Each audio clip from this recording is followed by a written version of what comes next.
Good evening, YouTube. How are you guys? Give me a second here. Give me a minute. Give me a minute. Give me a minute. Give me a minute. Okay, so I had to restart this live because I started the last one and was on mute and all kinds of stuff. So let me restart now again. And here we go. Okay.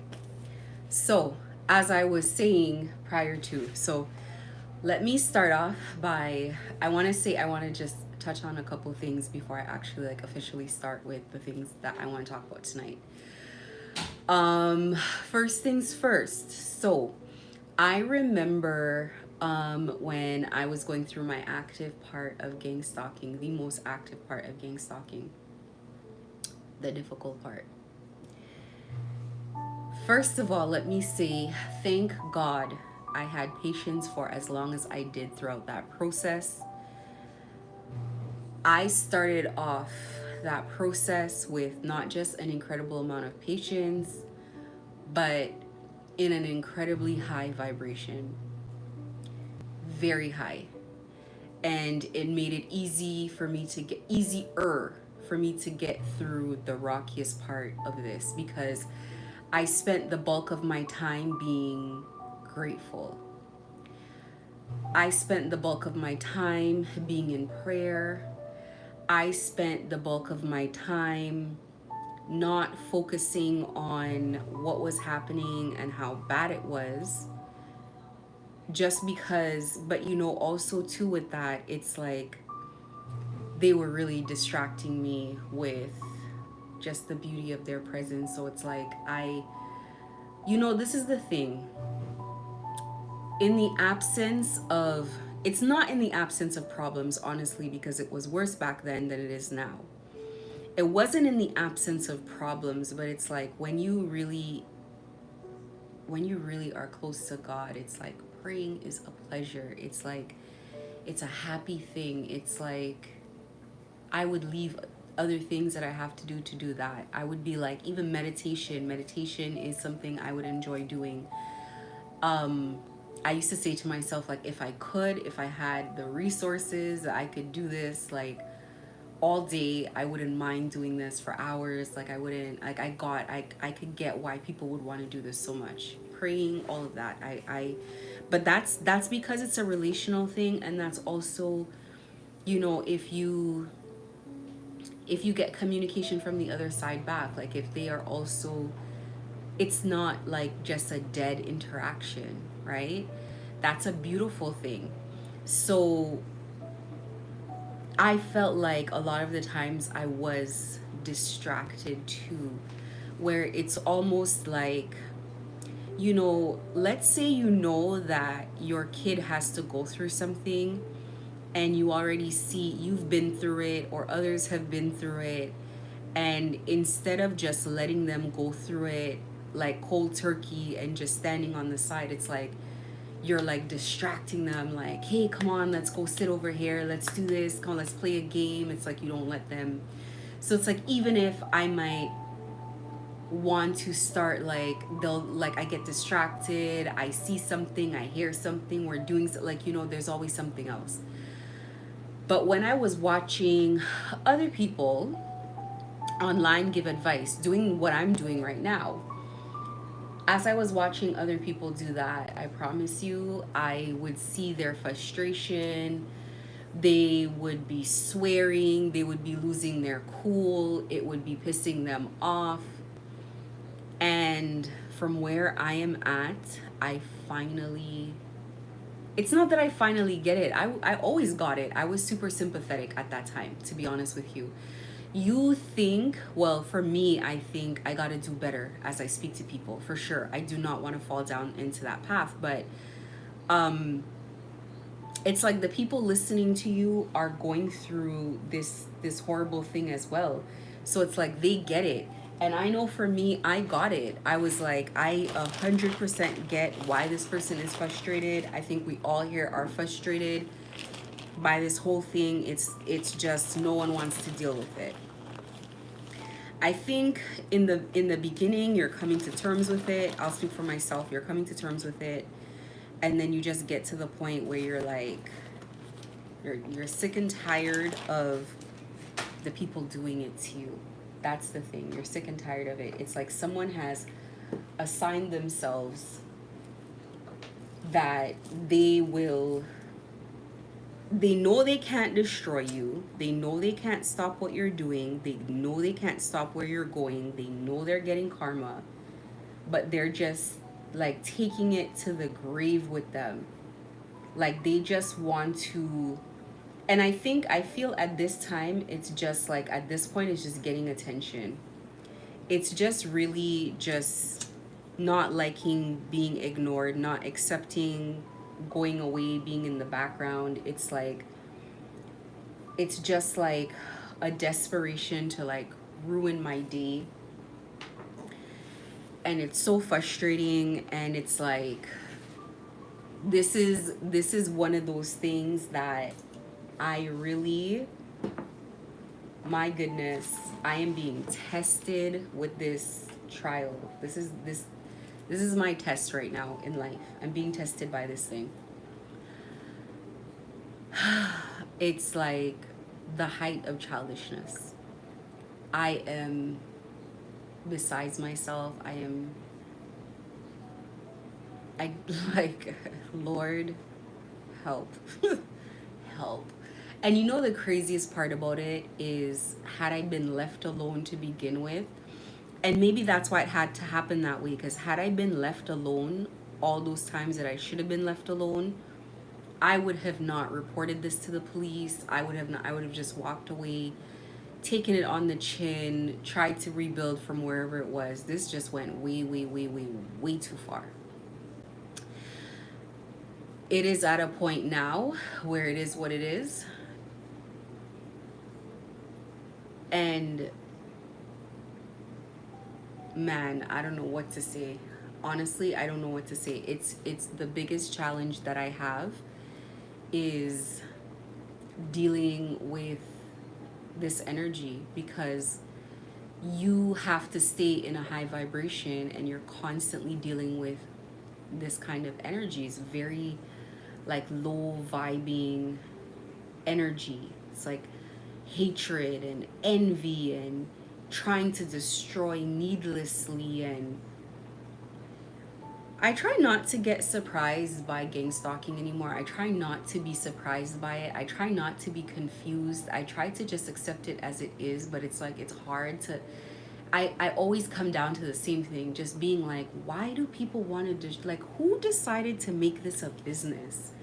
Who decided to make a business of this? Because the people who are doing this are like, to put this much dedication into something, you could put this somewhere else, and like literally it could grow legally. Like you could like there's so many things that go through my head. I'm so confused. I try not to think about it. It is such a terrifying thing, but I just have to. It's like I have to. It's like that one thing that I have to keep working at, and I'm seeing so much progress in it. I feel very guilty when I fall into it again, because certain things piss me off. It's one thing that I'm already trying my best to energetically walk away from this thing. It's one thing that as these people poke at me all the time, instead of lashing out, I'm trying to ignore it. And then you hear stupidness like, don't laugh at people getting karma, and you're like, what? Shut up. You know, this is what I will say about this situation. He who feels it knows, and that is across the board. When I saw other readers going through this, I did sympathize. I never judged them for lashing out. I never judged them for being upset. I totally got it. I never, not even one time in the whole 2 years, sat here and said, I don't understand, or they need to forgive, or they need to whatever. I could see these girls were struggling to hold on emotionally to not lash out. I could see it. And because I myself was going through persecution, I knew as well, like, I get it. I get why they're behaving this way. These people treat you like some kind of lab rat, like they want to test you, like they push you. And the real frustrating part of it is the self control. It is the self control. It's kind of like pissing off an animal that's chained up because you want to have self control. You want to conduct yourself a certain way. You know yourself to be a certain way. And so it's like they play on that, because if they were playing in the mud with somebody like themselves, they would have to watch themselves because they know how they are. They know how they behave. They are tit for tat people who are very childish, who have zero self control, who don't muzzle themselves, who don't have to do anything. They just let loose. It's a free for all. They have these kind of spell work battles with each other all the time. This is what they do. So because it's like that, and because they're dealing with people who are not engaging them, it's foreign. It's like this person has strength, has the ability to handle this situation, and is not. And I don't really care what lies they tell and whatever. People in my situation know that they're provoking me a lot every day. That every day, multiple times a day, they are provoking me. And when you're going through this situation in, my position or someone like myself, it's like, and you know that you're in your full right to, and they put you in a situation where you don't want to fight, but they push it, they force you, they put you in a position where you have no other choice but to defend yourself. It's like people get away with murder. They do things that are insane.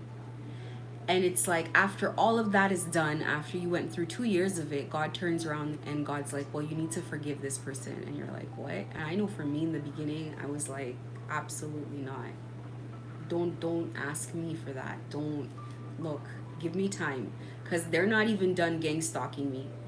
They still try to do something that is clear it's difficult to do if it can get done, if they can catch me. Like they have GPSs on my car just to see where I am. They don't have enough manpower, they don't have enough money, they don't have any momentum, energy, nothing, and they still try. They're still pushing it. And God's already asking me to forgive something that someone's still fighting. And that's the other thing. I really believe like too much is being asked. Like that, my honest opinion is like, y'all are asking for a one human being for a lot. Because it's like, in our position, look, we're not making money. Okay? Like we're coming here every day. No, maybe some girls are making money actually. Some girls are like, they have their ways that they can make money from here or whatever. But these people knock down people's channels. They put in all this manipulation in your numbers, in your likes, in your views.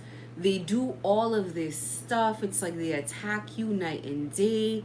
They attack your money. They do all of these things every day, round the clock.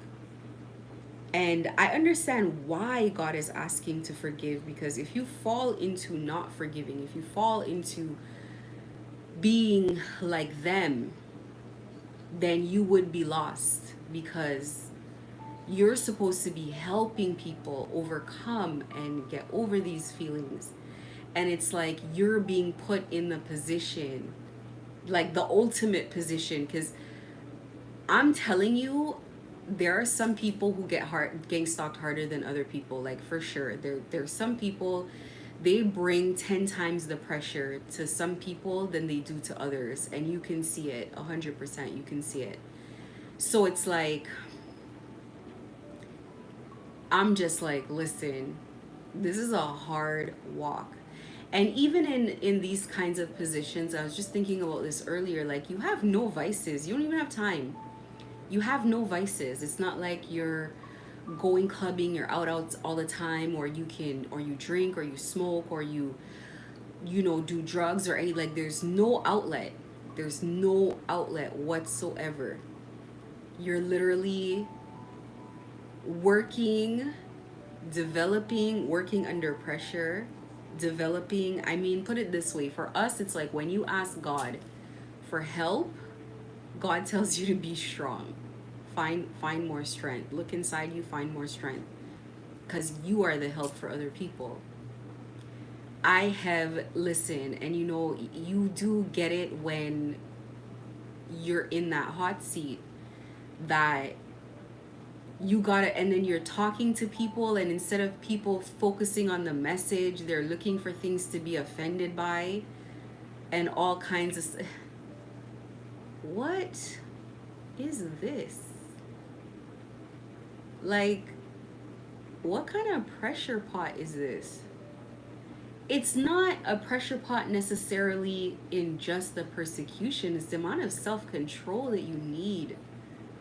And this is the thing, logically, intellectually, I understand why.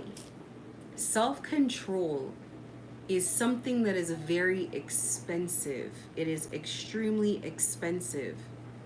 It comes from strength, like digging in all the time.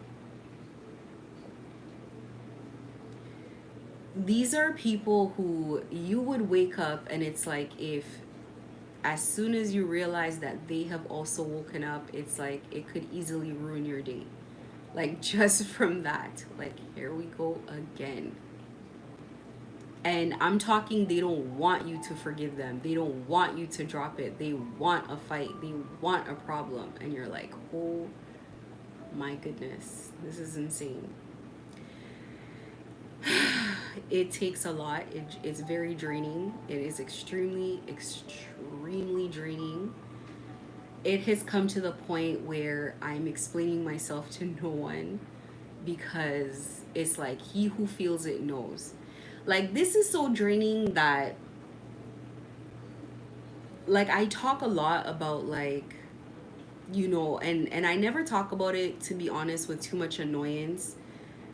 I talk a lot about, like, I think the tarot readers need to take cleansing more seriously. They need to this, they need to that, blah blah blah. But it's like to the point where people who have betrayed me, that I forgive. I don't even, the reason I'm not holding on to it is because I'm like, these people are probably tired. These people have been awake for longer, and they're waiting on their turn, and they're in a position of service, and that position is, I can understand the way that they're probably looking at this, like, I've been hanging on for a while, this has been grueling every single day, I'm not seeing the results. It's like you hear things like be patient, hold on, blah blah blah, and it's like, man, it's crazy. It's a tough thing.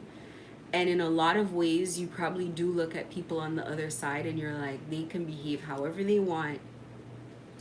They can cross any type of line. Like, to be a dark person, it honestly takes nothing at all but falling into yourself. It's a free fall. You just literally let yourself do anything. You say anything, talk to people any type of way. Like, there are no parameters to that. That is easy as hell. Anybody could do that. Somebody pisses you off. Do you know how easy it is to just light a candle to just whatever it is that they do? Do you know how that takes no effort? You do it, you have confidence it's gonna work, you go to your bed, like you walk around the next day, you go to, like, it only means something to them when they start facing backfires and then they start experiencing their own energy. It only means anything when somebody fights back and now they're in a battle and they're getting pushback. That's the only time it means anything. Other than that, how easy is that? To do something to someone and just walk away and there's nothing happens. And the damage is so bad. But this is the thing, as human beings, we only learn through experience. I've come to just see, listen, and this is one of the first things on my list that I wanted to talk about. I now have a bird's eye view of a lot of situations that used to confuse me, and it's like every single time I'm like, damn it, God was right about this. I know God's right, but it's like looking at it, you're like, you get it. So I understand why I shouldn't fall in my lower nature, but it's like I realize that people only learn through experiences, because sometimes I'm like, if God would have just told me, it would have been fine. I would have gotten the message. It wouldn't be a big deal. But it's like, no, you actually have to experience what people are feeling to know. So when people are losing everything that they worked hard for, when people are losing their health, when people are crying every day for help and no one will come, all of these things that makes gang stalking so difficult. Only when the people who do it experience the same thing do they understand, damn, this is not good what I've been doing. Even if, and I know for a fact that even if they don't admit it, they'll probably never admit it, and that's fine. Even if they still want to be headstrong and fight, I think that every last one has had that thought, like, damn, this is what I do to people. This is how I make people feel. This is, yeah, it sucks. This is the feeling of really worrying about your financial situation, really worrying about how am I going to eat tomorrow? How am I going to do this? How am I going to do that? Like, I mean, this is how people who are being gang stalked feel, because you being in a homeless shelter is not bad enough. They want to get you kicked out. They want you on the street. And it's like this relentless, obsessive, keep going, keep going, keep going. It's not enough, like never satisfied, no matter how much pain. This craziness. This craziness. And that's why I don't care about what they're talking about. The pain they feel, the pain they've inflicted on people, they more than laugh. They publicize it, they talk about it, they tell everybody. They feel no compassion, no remorse. They're not human about it. And the minute they're going through it, they don't want to be publicly aired out and laughed at. Insane. The whole world is waiting to laugh.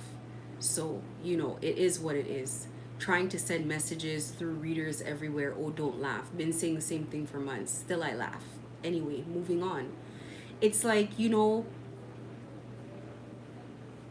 it's one of the two. Let a person heal and move on, or keep banging your head against a concrete brick wall. One of the two. It's like ridiculous.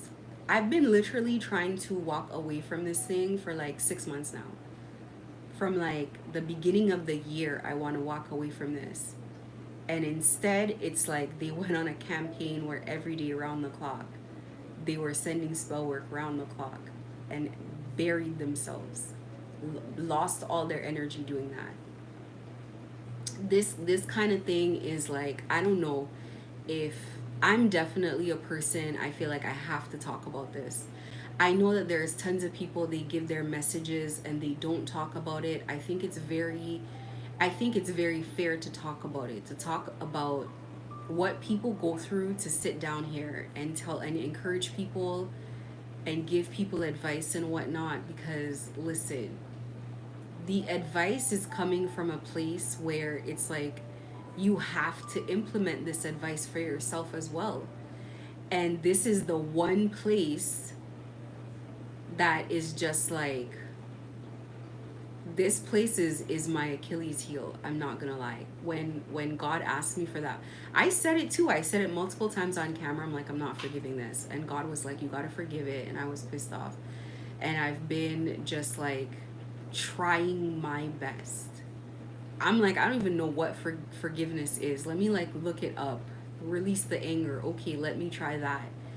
It's just one thing after the other thing after the other thing, and it's just like, Boy, oh boy.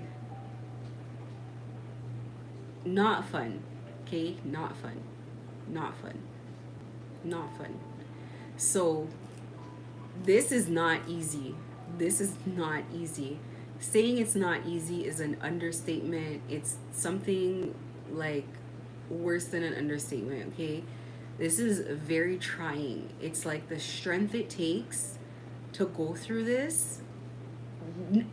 Going through it is not even the hard part. People deciding they want to throw spell work all day, that's not even the hard part. The hard part is the self-control. That's always been the hard part, is the self-control. This is what takes strength of character. The self-control. Somebody doing what they're doing is one thing. Like, you're dealing with like a bunch of circumstances. Like, if I had to sit here and list everything that you tolerate on this life path, and it's not just myself, so I don't want to make it seem like it's just me who's going through this. Far from it. Not just me at all. Many people are going through their nonsense, right?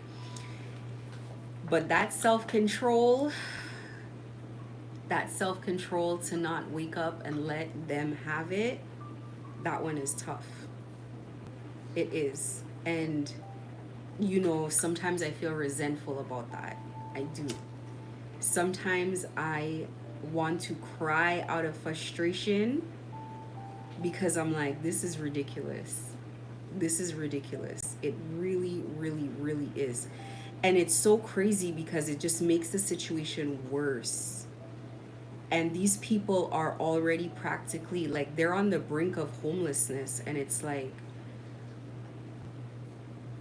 I know in my city, in my case, a bunch of people have let it go, which is only logical. It's so bad already. Like, if I were in this situation, I would already be secretly praying to God to like, please, like, forgive me. I'm sorry. Like, I don't want to be aligned with these people anymore. Like, remove me. Like, I would already be praying about this night and day.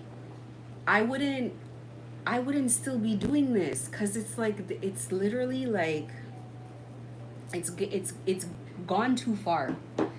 But anyway, I have to not be shocked about anything that happens. I mean, anything that happens. And these are the ways that you have to try to stretch your own mind in order to, like, again, just walk through this. Is you have to come to a place where you're like, I cannot be shocked by anything that happens here. It's like dealing with children, or it's like, who else do you deal with where you're like, I can't be shocked, I'm not gonna be shocked, it's okay, whatever happens, I just can't be shocked. That is really like lowering the standard to zero for someone. Like, literally, there is no standard whatsoever. It's mortifying. It's mortifying to think. But anyway, I just wanted to mention that. So listen, if you guys see me come on here and snap, just mind your business, please. I'm working on myself. I used to come on here and snap worse, and mind your business. That's all. Okay? Having one of those days, and I'm not even having one of those days today, but thinking about it, talking about it, very frustrating. Very, very, very, very extremely frustrating. I do also want to mention, when I see other TIs, true TIs that I know are TIs, I think these people handle this with such grace. It is astounding, because I personally know what gang stalking is. The only people who judge TIs are people who've never been TIs. And they will soon, one day, be TIs themselves. It is my personal belief and observation that once you interact with gang stalking in any way, you're always this close to being a TI yourself. And because you're participating in gang stalking, they have all the information they need. They approached you because they've already researched you.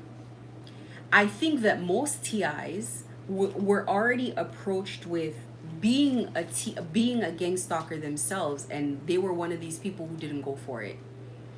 The way that I was approached, it was definitely to be on that bandwagon for sure. And I just know that eventually, whether or not they piss anybody off, they get a sense of, we have control over you and over your whole life. I listen to some of the lives or the videos that some of these people put out, and it definitely sounds like they're putting these videos out of duress, like they are forced to do it, like they don't have a choice. I definitely don't think, and this is my opinion, I don't know for a fact, but it doesn't look to me, what I'm sensing is not that they're paid to put out a video every day or to put out content or to research people's content, or I don't know, come up with it on their own or whatever it is that they're doing.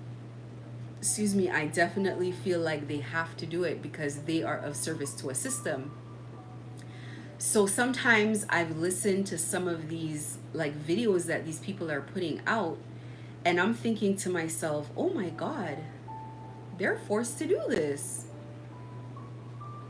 They have to do this. Some of them sound resentful. Some of them sound like, you can hear it in their voice that they do not believe the material that that they're regurgitating.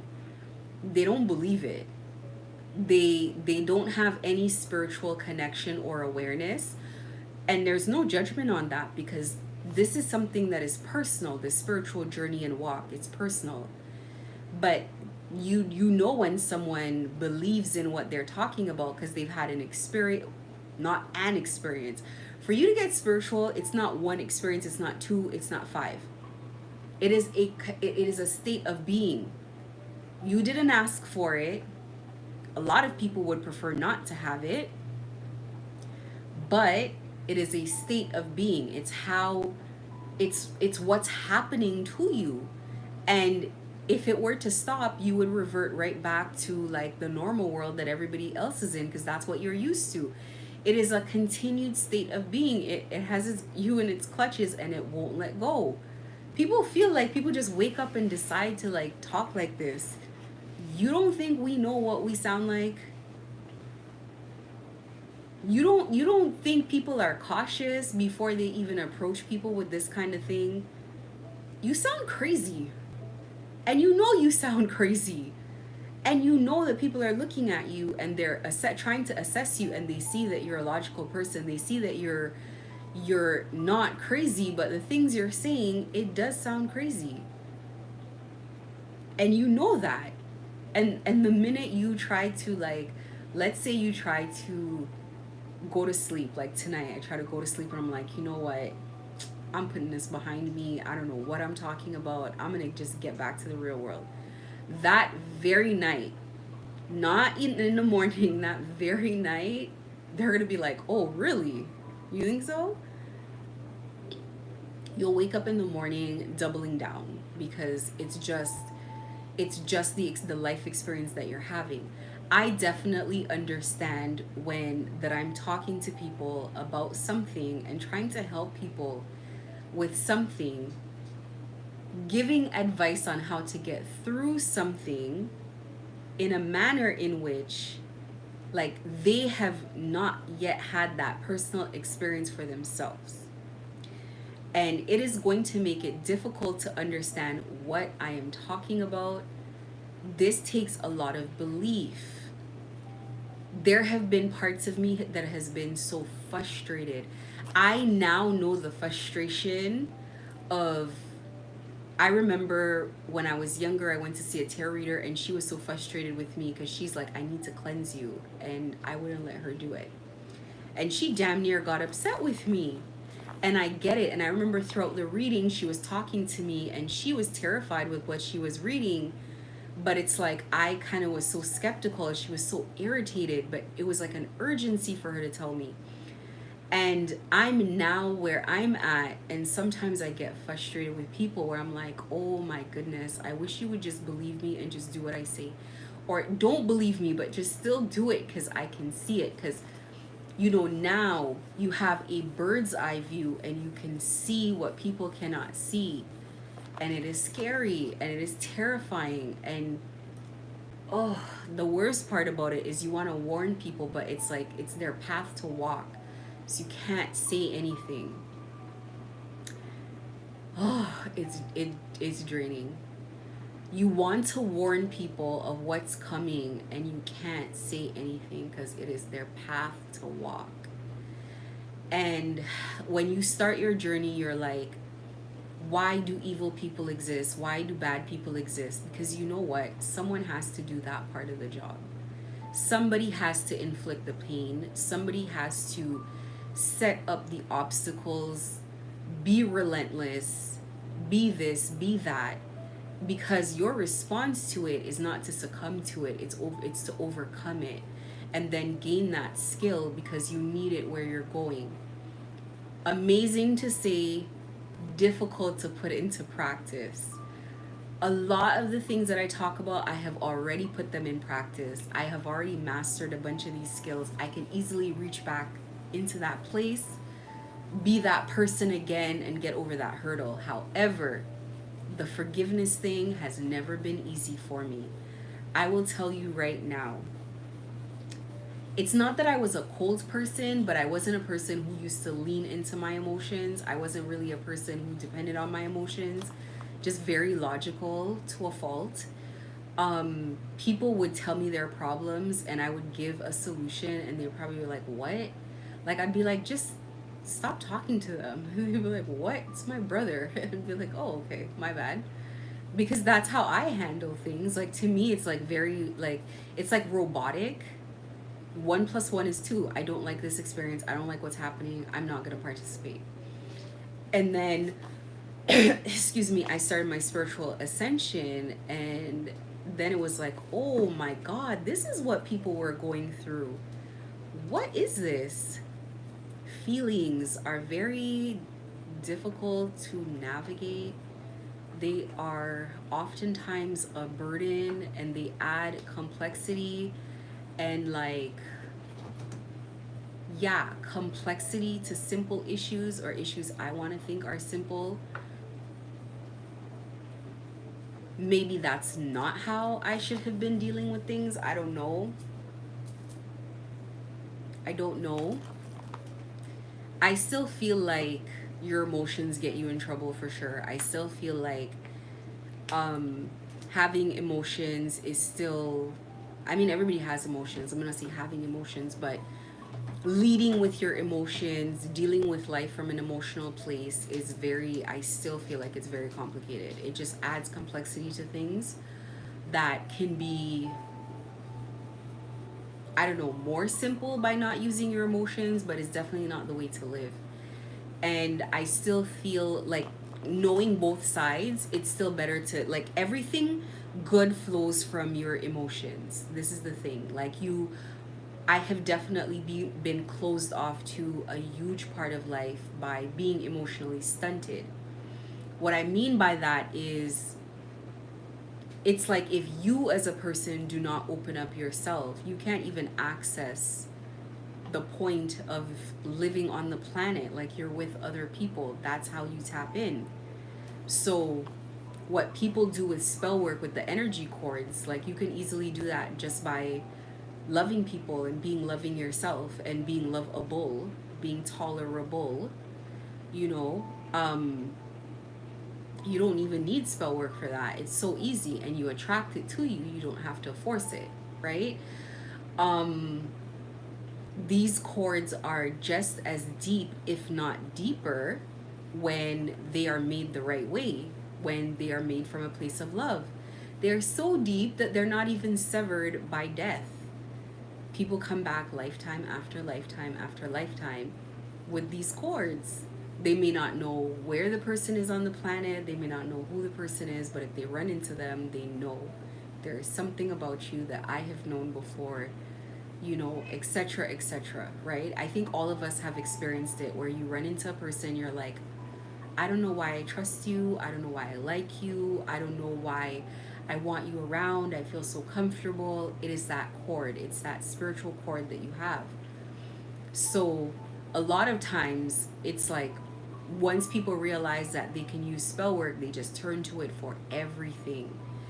um you know, so anyway, that is what that is. But having that bird's eye view gives you a full picture. That to me really is more like a godlike perspective. I'm very careful with that because people have no idea when they say they're a god. Like, this is not a burden that you want. I would never. It's, this is not easy. Like, having more awareness, having more insight, knowing more things. There are things I don't even want to know anymore. Like, I don't even, it's like, please spare me this knowledge. Why do I have to go through this? Um, I would never want to be a god. And that again is the bird's eye view of it. It just seems like a good gig, and oh my goodness, no. No. Um,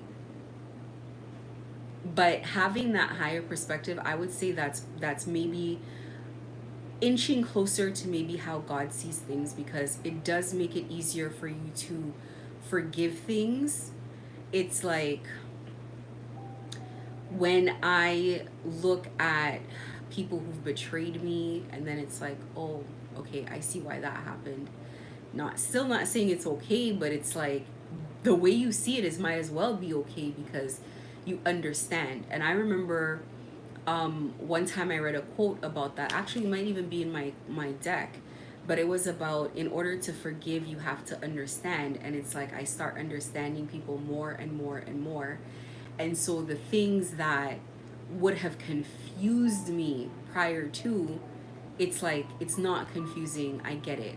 So things that would have offended me before, it's like I am not offended whatsoever by a person's response. So to give you, like, to give an example of that, it's like I used to wonder if, okay, so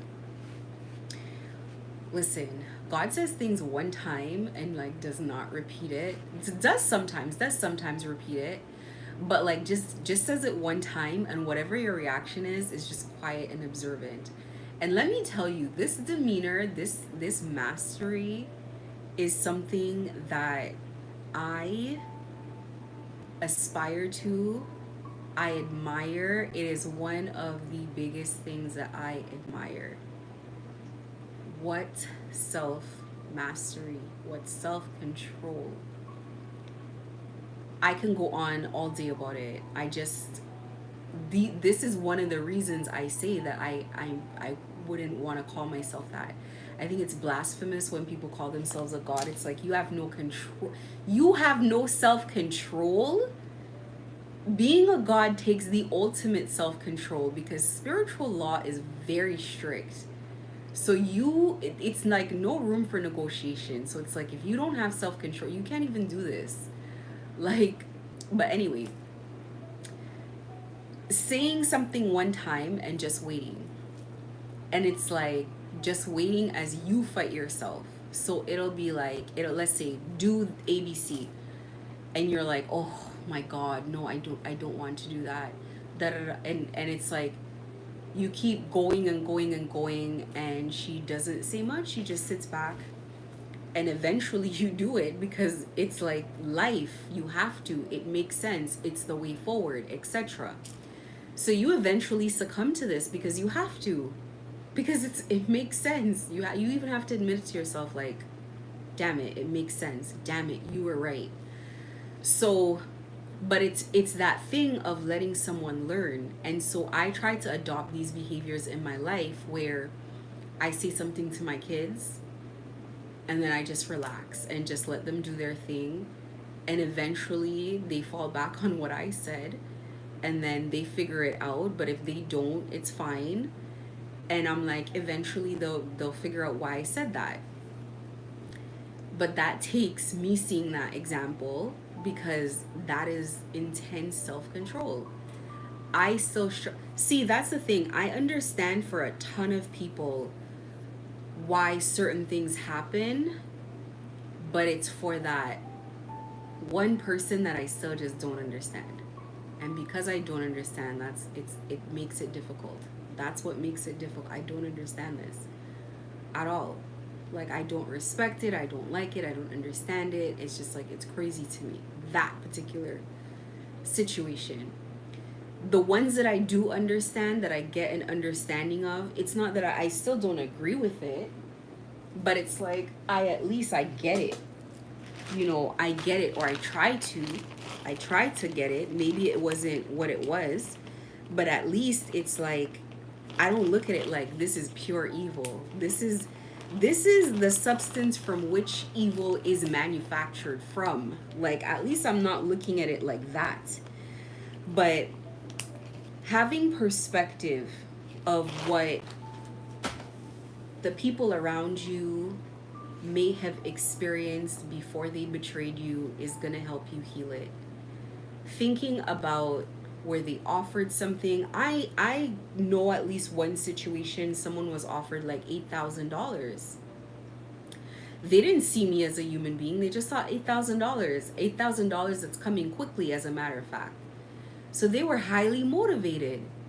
And then all of a sudden it clicked for me all the different times people were so happy and excited to do this, and they could care less about the fact, like, what I was going through. And then I was like, okay, so they really thought they were going to get $8,000 or whatever the figure was for them.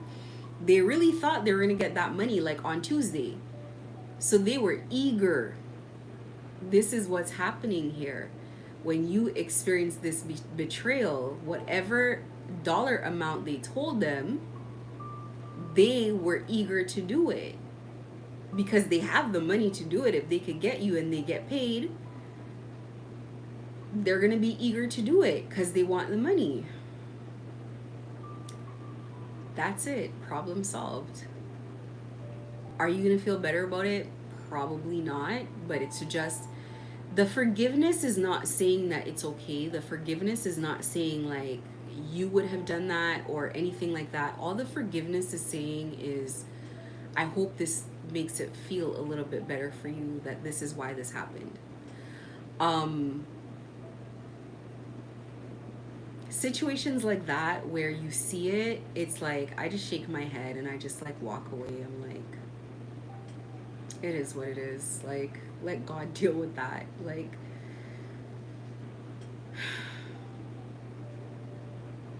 it is what it is. I don't know what to say. I was betrayed by my dad, and I feel like, I don't know, but I'm like, maybe they offered him like 20 grand. Maybe they were like, if you get her to agree, we'll give you 20 grand right away.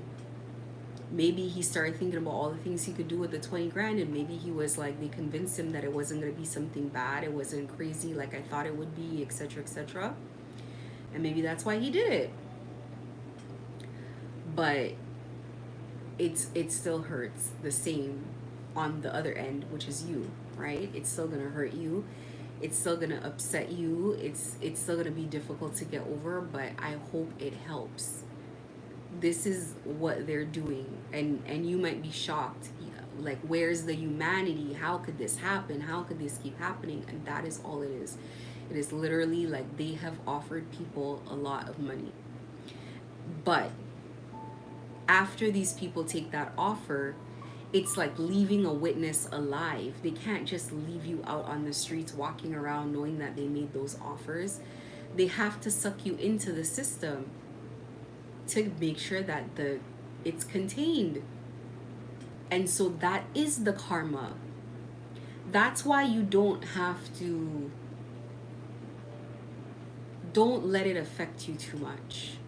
If you are wondering about maybe how do people get involved in like being online trolls or gang stalking people in the streets or doing certain things and get locked into this lifestyle, it's because they agreed to it one time and now they got to live this life. Because you can't have people that are out of control running around, etc., like gang stalking people, and you can't have control over them. You can't know who they're talking to and what they're saying and whatever. Like, this is organized crime. It needs to be organized. So the karma is instant, and it is what it is. And they get sucked into it, and now they realize, all of a sudden they realize what you went through, and they have to just fall in line. And that is what that is. The thing about doing that as well is, once you agree to go against somebody like that, you lose God's protection. That's actually the worst part of it, is you lose God's protection because you've aligned with a satanic order. You've aligned with something demonic. I say satanic because people can understand Satan. There's lots more energies that these people deal with that are not like your typical, like Satan, Lucifer, whatever, like, but it's just they've aligned with something very dark, very dark, and something that they're not gonna get out of. Before they're even approached to do all that, they already like tie them up spiritually, and they do all of these things, and these people cannot leave, they cannot get out of this. So before they know it, they are of service to whatever this is. Excuse me. And this is a kind of thing where if it says get up and move to Kansas tomorrow, and you're gonna be in Kansas, you're not gonna know anybody, and this is gonna be the new thing you do. You get up and you get on camera every day and you talk. They have to do it. What choice do they have? People start showing up at your front door, showing up everywhere, and the difference is it's because you agreed to it, because you aligned with it, that it's happening in this way. So never fear. Being a TI is not the worst thing that can happen to you. I promise you. I say this all the time. I mean it. I'm not just trying to make people feel better. Being a TI is not worse than being a gang stalker. They tell the gang stalkers, look at the TI, look at what's happening to them. You don't want to be over there, but truly, you don't want to be the gang stalker. A TI may be harassed and put through hell, but a TI, I repeat, does not have people calling them at 8 o'clock in their pajamas saying, hurry up and go walk your dog in the park right now in the middle of a snowstorm, in the middle of rain, because there's a TI that they want to remind that they are still being harassed. Because think about, do you really want to do that? Absolutely not. Seriously. It didn't matter how early I was waking up. These people were waking up super early in pajama pants, just like walking aimlessly. If people didn't have dogs, they were just walking in the dog park with no dog, like in the rain, like it was crazy, pissed off, grumbling, annoyed. Nobody wants to do, like, look, if you're so lucky as to see the masks fall off, when you don't want to be there, you're not going to have the mask of like laughing and being menacing and whatever. It's not like you're doing it on your free time anymore. It's like now they're really infringing on your comfort. There are probably people that are late for work and all kinds of things because they had to go gang stalk. And you're not being paid every time like this anymore. You belong to this machine. I'm telling you, you're not being paid. For a fact, they're not being paid. They mean nothing to this system. They're like ants in this thing. But they're the means by which things get done. And I'm telling you, I listen to some of these messages by some of these like internet trolls that listen to people's comments. Well, these people are grumbling. These people are not happy. They don't believe what they're talking about. They're not, like, it's not passionate. It's just, and some of them are just flat out afraid. There's fear. You are afraid of people, and I know TIs are afraid of it because I've been there. Would have been me had I not gotten myself together. But you are really afraid of people who are also afraid. They're afraid of this dark thing that they can't even put their fingers on, that looks larger than life, and it looks like they're trapped in there. And it's the spell work that makes it really look like that. It's the spell work, because the spell work is, listen, think back to when the gang stalking started. When the gang stalking started, didn't it not feel like you're being sucked into a new world? Like, here's the real world. I'm still standing here, but it's like I'm in another version of the real world. And in this version, there's only gang stalkers. It's like everywhere you go, it's like if this is you and this is them, it just moves. It moves around you. It's different phases, but it follows you everywhere. I know what it's like. I call it a labyrinth, okay, just to kind of help. That's a word that I took from someone else who said it that's what it was, and I was like, oh my god, that makes sense, that's how I feel. It's like an alternate reality that you're in, and it won't, that's how they feel. It's like an invisible hand is moving their life, it's watching them. And when it becomes really terrifying is when they get people like police officers or medical professionals or like legal professionals, social workers. When they have these kind of people in pocket, now you feel like it's the government against you. When they get the social media platforms to restrict your movement and do all of that, then you feel like it's the government, because you're like, wait a minute, they have people everywhere, it's so organized, what is this? It's everywhere, you can't escape it. And that's how I heard someone describe it. They say you can't get away from it because these people are everywhere. These are TIs. And that's why they say once a TI always, because they keep you in their clutches for as long as possible.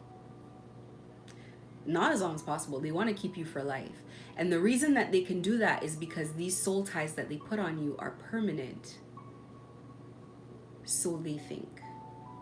So they think. People like myself are here as an example to tell you that that is not the case. None of it is true. None of it is true, even to their surprise. There is nothing permanent in this universe. Nothing. God can untie any knot and put you in a place where they cannot reach you, and that is honestly the truth. You can go from being a TI to walking the streets freely, to the point that you forget what it's like to be a TI, to the point that, are they gonna still try? Yeah, they still try in my case, but they can't keep it up. And they probably want to know, well, how do I do it? I don't even know how I do it. Because when God says it's done, and that's it, period. When God says it's done, it's done. So anyway,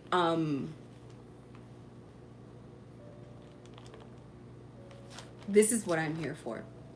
I am here to tell you guys about how you can walk away from this madness permanently, that there absolutely is a way forward, free of all persecution, that you do not have to get sick, that you do not have to live this reality, that you do not have to stay binded on a soul level to these people, that it doesn't matter who they have, where they have them. It doesn't matter.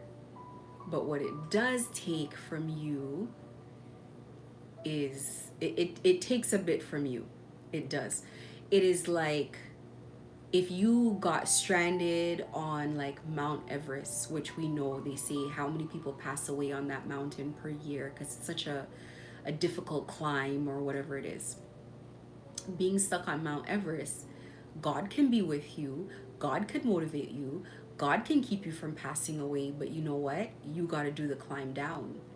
You got to do it with no food. You got to drink some snow water. You got to hang in there. You got to do the work. That's what it's like. Because if you don't do it, well, who is going to do it for you? We're on earth. It's not like angels can't come and airlift you and carry you in the sky and bring you down. It's not how it works here. You got to do the work. We're in a physical world, but if you are willing to do the work, if you're determined to do the work, it is worth it. It is an investment of your time. It is an investment of your discipline. It is an investment of your hard work. It is 110% possible. It's just when people say things are possible, your next question is, well, is it easy? No, it's not. The bulk of it is the discipline and the patience. It's the internal stuff that's difficult. It's the willpower that will take a bite out of you.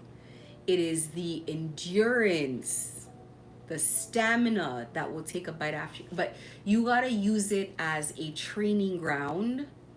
You gotta use it as not just I have to do this, but I'm going to do this and I'm going to adopt the skills from doing this and I'm going to use this. I'm going to keep these skills for later. So you truly get something out of the experience.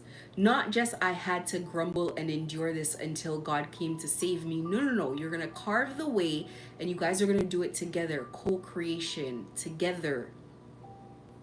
It's going to be done together. So first things first, this is why when God says, when you say, I need help, God says, be strong. Because the hero lies in you. You are here to save yourself. Because you can. You can save yourself. I talked about that. When you're going through these things, you have to look at it as it's time to grow up spiritually. I remember there was one point where I was relieved. At every step of the phase, I felt relief, relief, relief, relief, relief. A little more relief here, a little more relief there. And I remember there was one point God literally said, it was like, listen, it's time to grow up. Don't revert back to being spiritually a child. It's time to grow up. And I realized what that meant. So, like I look at my kids, and not just my kids, but even myself. When I was younger, people were throwing spell work at me. Like, people have been sending me death magic and stuff. Like, now I look at it. But God was blocking that so much that I didn't even feel it. I didn't even so much as stub my toe. And that's because I didn't know better. It wasn't my time to wake up, because waking up spiritually, from what I can see, is a very tough, tough thing to do. Waking up spiritually is, almost every time I hear about it, it involves some spiritual battle. It involves some life-shaking, ground-breaking, like back-breaking experience. And I'm not talking about your typical run-of-the-mill like experience. I'm talking about, it needs your every ounce of strength. It needs more strength than you have now. You have to learn how to generate more strength in order to do this. You literally wonder if you're going to get through it. Like, it's crazy. So if this is how people wake up spiritually, when you're younger and it's not ready to happen for you, you're just shielded from everything, because it just comes like that. But when you finally get to the point where you have to wake up, it's like they step back. They're never not there. They're very close. But they step back and they're like, okay, it's your turn to... In the beginning, I was like, damn, is this what I've been being protected from this entire time? Now you got to learn how to do it yourself. And there's ways of doing it yourself. You got to learn, and nobody tells you. And that's one thing. Spirit allows you to make mistakes. That's how you learn. You get your hands... It's like I was like, why didn't they tell me, like, to cleanse more, to do this or to do that? It's like, no, you got to feel why you got to cleanse. If we tell you to cleanse more, you're gonna maybe still slack here and there and do things here and there. But when you learn the consequences of not cleansing, you're gonna make sure that you cleanse, because you do not want to go through this again. So I can hear it in the voices of people who talk about cleansing. When they talk about it, I'm like, oh, they went through it. They faced the hammer too. So that's why you get frustrated with people when you tell them, could you spiritually cleanse? Because you're seeing, for the results that they're seeing on their body, the things they're seeing in their home, that house is dirty. That needs more than one cleaning. That has gotten so bad for you to have these results. You got to start cleaning, and now. So this is why sometimes I get frustrated, because I'm like, who cares if you believe me? It's not going to hurt. Just do it. And I'm like this with everyone. I'm like, just do it. Just get in the water and put salt in it and just light some candles and relax. It's not going to take any work from you. Because I know I know how significant even one of these baths is. I know what this can block you from. I know how this can help you. So, and I know spiritually what that does. It's twofold. First, it cleanses you, and then it makes sure that people think twice before sending you more energy. It makes it eventually gets it to the point where this can stop energetically. You know that there is energy, and then there's the reality of what's going on, and then there is the psychological sort of battles that you're facing. They're creating illusions, lies, like all of this nonsense, you know. Listen, I'll tell you an example. This person that just commented, comments getting deleted, nobody's commenting, but this person is a troll. Whatever this is probably the chief gang stalker itself behind a fake account, because this account has already come into my live and been extremely disrespectful in past. This is what I mean when I say this kind of like psychological nonsense. And so if I bought into it, I'd be sitting here thinking, oh my God, they're deleting my comments, but nobody's commenting. TIs know, like, you don't really comment in pages and do all that. That's trolls. Trolls mostly do that. When you're a TI, you don't even want to comment, because you don't even want, like, if it's a page that you like, you don't even want these people to like start attacking the page. So you usually just watch, take what you can and leave, you know, and try to, you know, leave it like that. Anyway, once you're going through gang stalking, it's time to grow up spiritually. And it's definitely not something that can be rushed, should be rushed. It's too much all at once. There's some people that their ascension is in multiple parts. And I mean, I hope I don't get another one. Not too soon, because it's like the way the ascension works, it's not to punish you. I think part of it is to definitely to train you, but the other part of it is to show you why. So you gain a lot from ascension, but ascensions are so tough. Spiritual ascensions are very, very grueling. But if you're being gang stalked, it's time to grow up spiritually. You're facing the energy work for a reason, and you need relief. So it's not that God has abandoned you here at all. To the contrary. To the contrary. God, your ancestors, your spirit guides put you in the path of people, put you around certain people. They want you to already get some relief. They want you to start learning. They want this, they want that, etc., etc. Like, nothing is by accident. Nothing. So God sees your pain. God sees your frustration. God hears every single prayer. When you have an innocent heart and when you are a good person, you do not need to be spiritual. You do not need to be religious for God to hear every prayer, for God to work in your favor. It's the cleanliness of your heart, it's the purity of your spirit that makes you already belong to God. And so your protection is free at that time. Even if you identify as being atheist, it doesn't matter, because it's the purity of your heart that again makes you already closer to spirits, closer to God than you think. So you don't know what's happening, but you are already protected. You walk in light. It's as people do all of this negativity, they do all of this bad stuff, they blacken their heart. That is what separates people more and more from divine energy, and that is what makes it where, you know, then it's like every hit that comes their way, they have to take it clean shots, because who's gonna block that for them? Definitely not these low vibrational entities. They don't protect anything.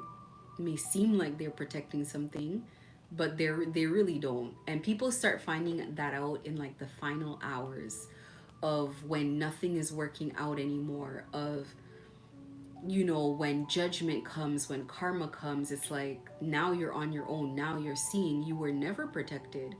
You were of service to something and you were never challenged, but you were never protected. So it's almost like as these people keep doing things to other bad people, nothing happens to them because these people have no protection. When they start doing these things to people with spiritual protection, ooh, that is when they start understanding like, no, nothing protects you. And then they start facing challenge. So I'm going to start out what I want to talk about by saying, first of all, if you are a good, pure hearted person and you have spiritual protection, once you start fighting back, once you start pushing back, once you start taking care of yourself, then you're going to get to a point where you're going to see God's protection move in your favor. You're going to get to the point where you start seeing results happen, but it takes a certain amount of effort on your part. So, I have a bunch of things here that I call the targeted or the targeting to-do list or the targeted individual to-do list. I'm going to call it. First things first, and I think a lot of people do a good job at this because it's only logical. You definitely want to learn everything that you can. You want to learn about everyone. You want to learn your enemy. And I think that's where people start, and I think that's where they stop. It's like this perpetual state of learning, learning, learning, learning, learning. Excuse me, the stalkers do this, the stalkers do that, people do this, people do that, all of that, and then not putting that information to use, not taking that information to use it to plan. When you mine for data, when you pick up information, the point of it is to put it into use. If you're just learning and for no reason, you're just holding all of this information to talk about all day, it doesn't help you. It does not help you. You need to actually put the information into use strategically. Start making plans. The only logical plans that it makes sense to make are plans to get out of this predicament. I don't hear people talking about that. It is logical that it doesn't feel good and you're going to want to leave. So this is what you want to do. You're not just learning things, picking up information, getting acquainted to different things and ideas and whatever for no reason. You must have a plan. Always. And you must continue tweaking that plan. You must keep adjusting it. You must keep testing it. You must not be, from the very beginning when they're learning you, you must also be learning them quietly as well. You must be adjusting to them as well. When they're testing you, you must be testing them as well. When they're poking you, you must be poking them as well. As you poke, you're going to find weak spots. This is where you apply pressure. Every time you feel a weak spot, you throw a punch in it. And you keep throwing punches in it until you break it down. This is how this works. It's how it should work. You find triggers that they have. You keep poking them. You double down. You triple down. You keep going. You cannot sit here and exist. You must weaken them over time.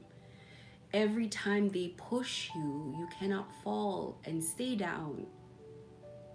This is not how it works. You got to think about it like a boxing match. You can't stay on the floor. You got to continue on because they're poking you. They're trying to find your weak spots. And when they find a weak spot, you must fortify it. All your soldiers must run over there and fortify that spot because they are definitely going to start throwing punches that way. So you must be like, oh, this is a trigger I didn't even know I had, let me fix it. Let me heal it. so that the next time they come with it, it doesn't work. Seal that exit, or that entry, I would call it, so it doesn't work. Keep them in a space of constant planning, perpetual planning. There are like multiple things that you want to do all at the same time, different fires that you want to keep stoking, because they have to keep scrambling to put out all these fires all the time. You, as one person, yes, it's not difficult, it just requires actually being strategic, thinking things through. You have to constantly drain people's patience. You have to constantly have draining behaviors. You have to constantly be unpredictable. You have to constantly be adapting to new things. Consciously and consistently. Always. You cannot be predictable, and you cannot, enduring the time you have to spend in gang stalking, because everything is a journey. This is life. Everything is a journey. Some journeys are harder than others and longer than others. Okay, so I'm not going to tell you no. I'm not going to tell you how much time you could stay in here, because I don't know. However, for your time in your journey, don't just sit here and like not notice anything. Let me tell you, no matter how crazy a situation is, somebody is going to escape eventually. One person is going to get out. You can put people on a stranded island to do like indentured labor forever, and nobody's gotten out of it for 40 years. One day there will awaken somebody who says, I'm out of here. Unacceptable conditions is what their whole system will say the entire time. They'll get there, they'll look around, they'll see people, they'll be like, that'll never be me. And they make a determination right then and there, it'll never be them. And that is going to be the person who constantly pushes the limits, the person. And in the beginning, the others will look at this person and they'll say, they'll be like, why is this person always doing this? Like, aren't they tired of getting whipped? Aren't they tired of this? And yeah, that's the person who you wake up one day because they're waking up everybody with the flashlights at 3 a.m. because they can't find them, because that person jumped in the water and they're out of here. And they've been planning it for a while and they're out of here. They didn't ask you guys to come because they see you guys don't care. Had you guys shown some motivation, some willpower, had you guys shown some strength, they would have gotten with 1, 2, 3, 4, 5, however many, and all of you guys would have been gone. But they're out of here. Because for some people, it's better to drown than to live like this. But people don't jump in the water at 3 a.m. because they're going to drown. They have it figured out. Nobody's planning to drown. And they're gone. And what happens to the others that are sitting there that see that this one's gone? They wish it was them.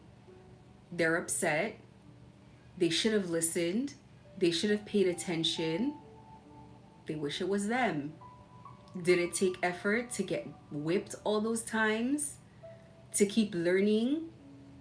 You know, people who want to leave, what they'll do?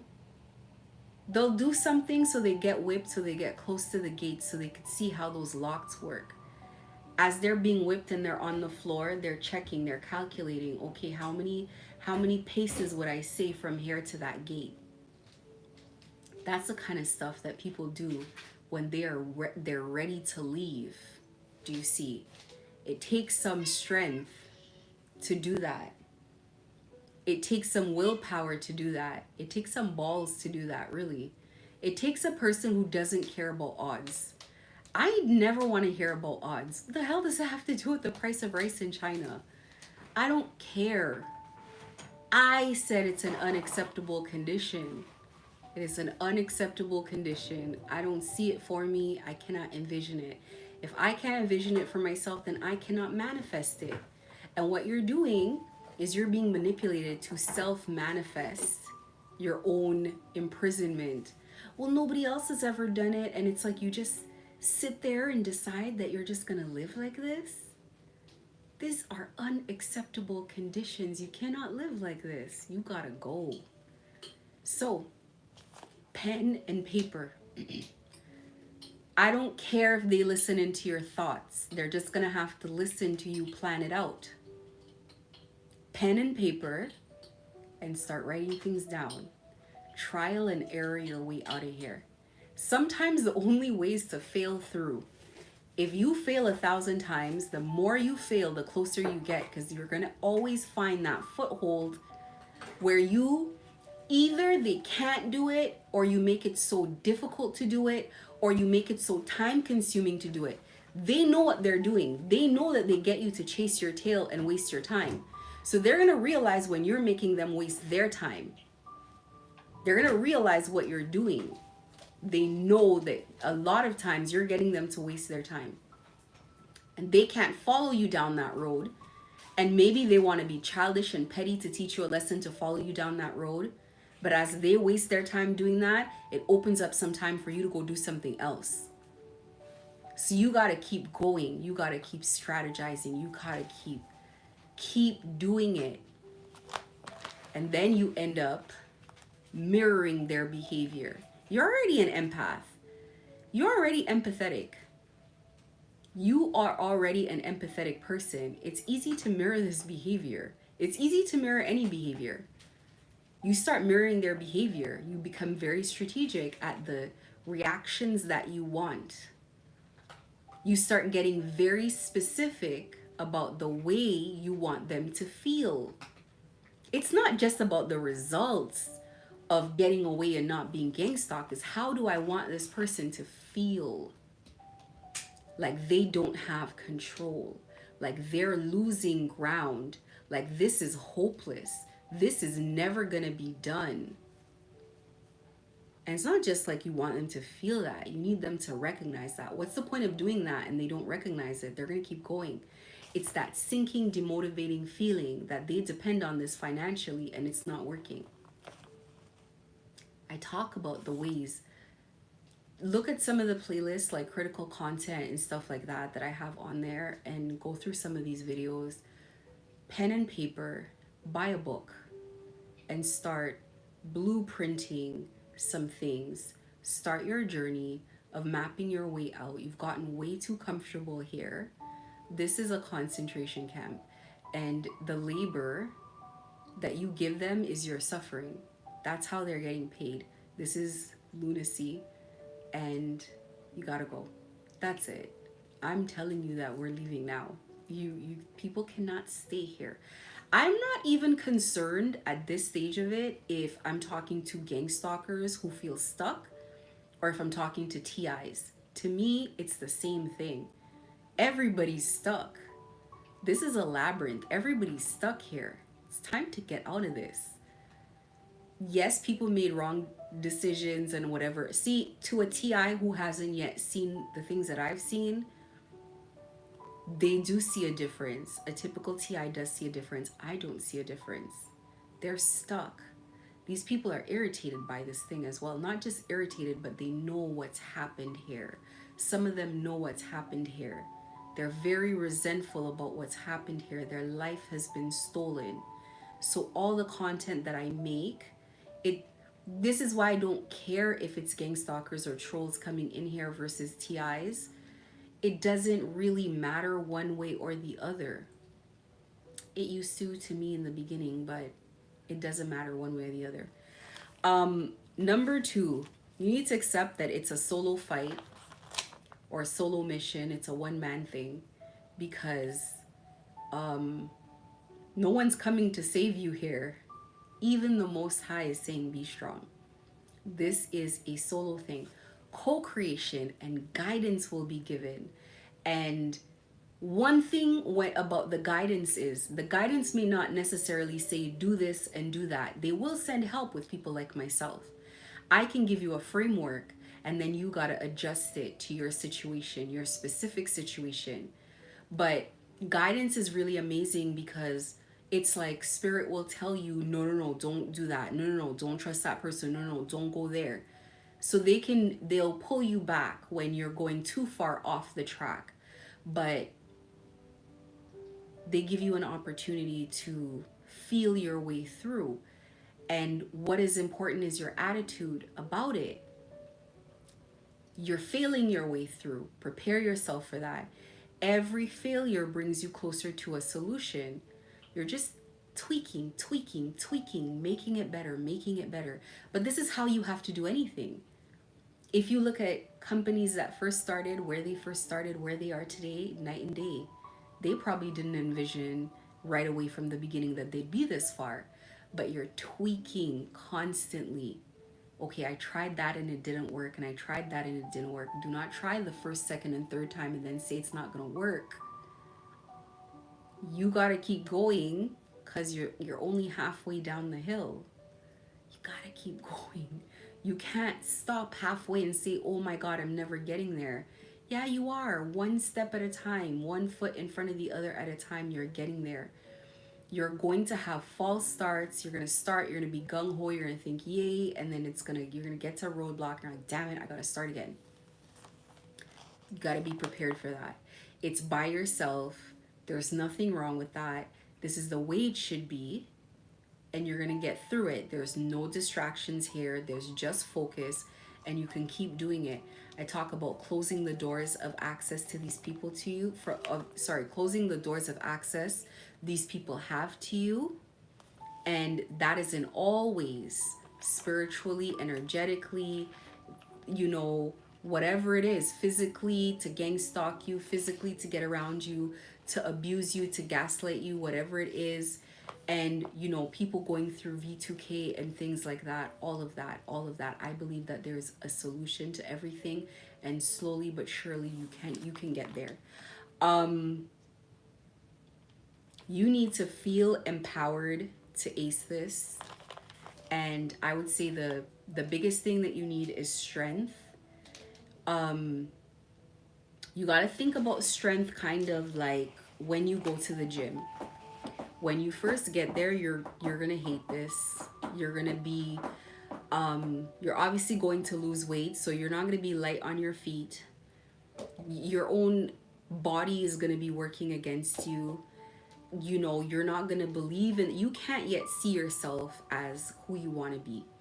You can't yet see the results. You can't yet see any of this. So you have to keep going and just being consistent and being blind about it and just getting it done. And eventually you get there. Eventually you get there. Even it's like you just keep walking, and all of a sudden you just realize that you're back to civilization again. I wouldn't even put my faith in no timeline, nothing like that, please. Like, no, I want to do it by this day and this. You're setting yourself up for disappointment. You just got to do the work. You just have to work on your situation. And if you've been gang stalked for a while, they're not gang stalking you with the same passion that they do on the new people. They really put the new effort on the new people that come in. They want to break these people down. So they're probably a bit lazy, and it's probably going to shock them. And honestly, it's going to be exhilarating. It is. There's going to be parts of it that it's going to be delicious, to like them not having their way, them realizing they've lost control.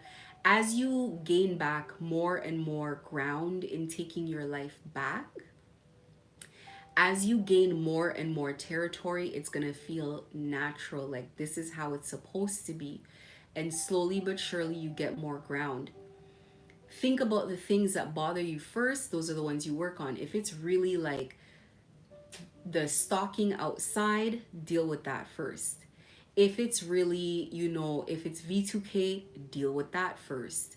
If it's really pain on your body or whatever it is that bothers you first, that's the one you want to tackle first. Get the relief from that first. And then when you've kind of blocked that exit, or you at least have so many solutions that are time consuming for people to get through. Listen, the spell work has been something that I've dealt with the entire time. When I finally got to a point where I had solutions for everything, and I had so many solutions, I was building upon solutions, I didn't care about spell work anymore. In my mind, I was like, shoot, they should do it more because it actually helps me. It actually helps me when people send me spell. People send you their energy when they do spell work.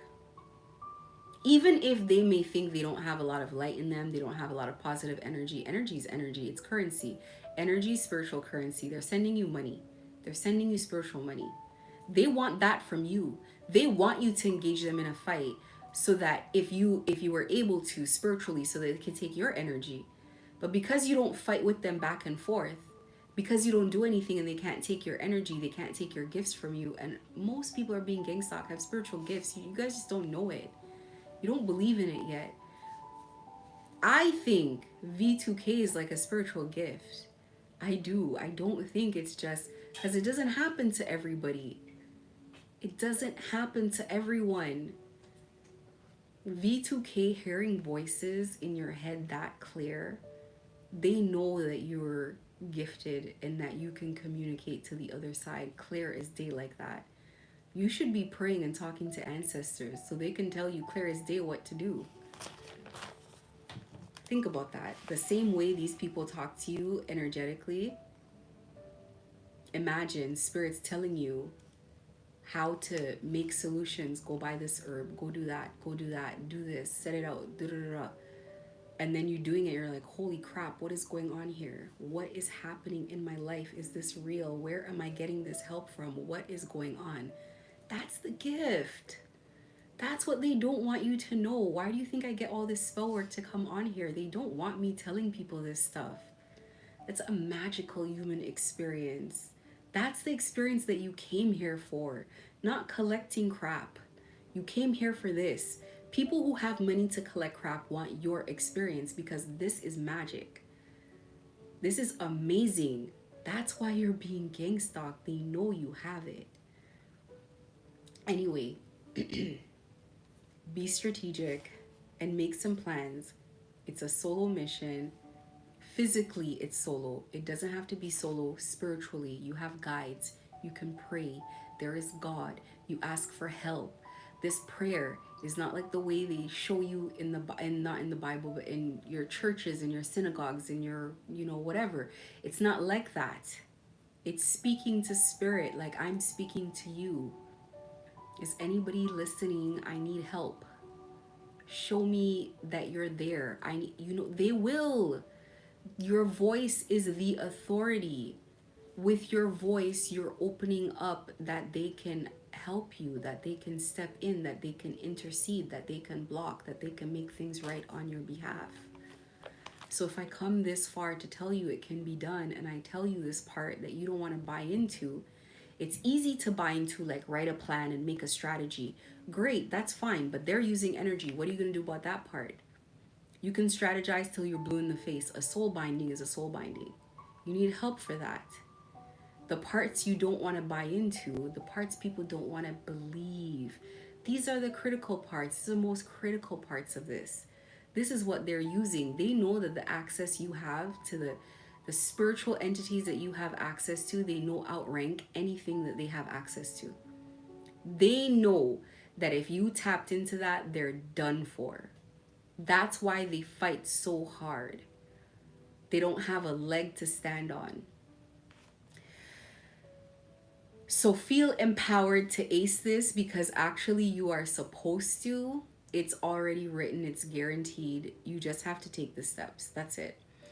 Number 4, be private and strategically release information. Don't announce things anymore. Because you're literally, this is how witches work. They have to befriend you. They have to be your spiritual advisor. They have to do all of this underhanded stuff to get in your business, to find out if it's working.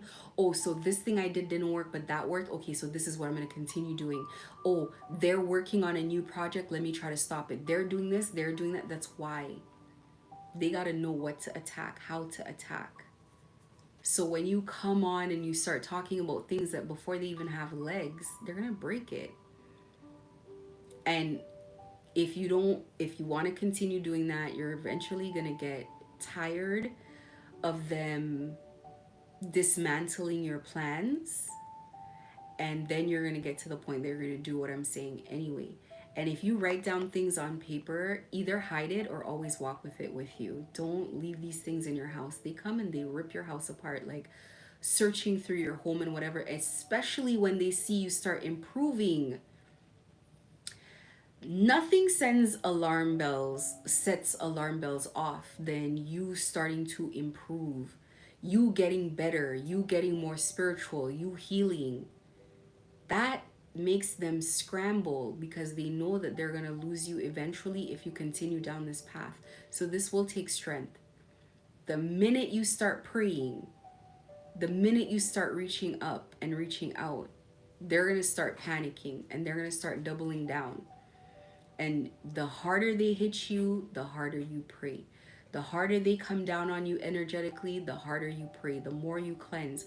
And you're going to have a tough phase, and then they're going to get really, really tired. And then you know you've broken free of that part. And it's not to say they're not going to try once or twice, but they know all that effort that they put in it before, they know it's going to be wasted because they know that you're not going to give up. As soon as they know you're not going to give up, like, I mean, as soon as they are convinced of it, and it's not just one or two of them, as a group, once the group starts being convinced that they cannot take you down, the group itself falls apart. So you have to make sure that people understand that you really mean what you say. Your no needs to mean no, and your yes needs to mean yes. And you need to honor the commitments that you make to yourself. And if you go into the spirit and you say, listen, if you get me out of here, I am going to commit to doing this or that, you got to do it. You got to keep those commitments. Your word needs to mean something because you're at the point here. Things are not costing money anymore. They cost energy. They cost strength. They cost time. They cost investment of time, investment of inner strength, building yourself. So you got to make sure that the investments that you make in yourself, you keep your word to yourself. I am going to get out of this, do or die, because I am not living the rest of my life like this. You're throwing your life away unless you get out of here. So who cares if it takes 2 years? What is 2 years compared to a lifetime? You're going to look back. You're going to be grateful. You're going to have an amazing story to tell others. You're going to be able to help other people. You're going to be an example. And you're going to be so proud of yourself that you can do anything you put your mind to from here on out because you beat death. This is spiritual death. Number 5, do not underestimate these people and these situations. I think we all know that. They have no bottom. This is still crazy to me to say this. They have no bottom. They gang stalk children. They use children.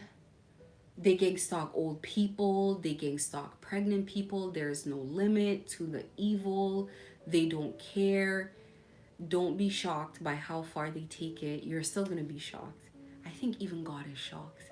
I think it's so shocking. It's difficult to understand all the time.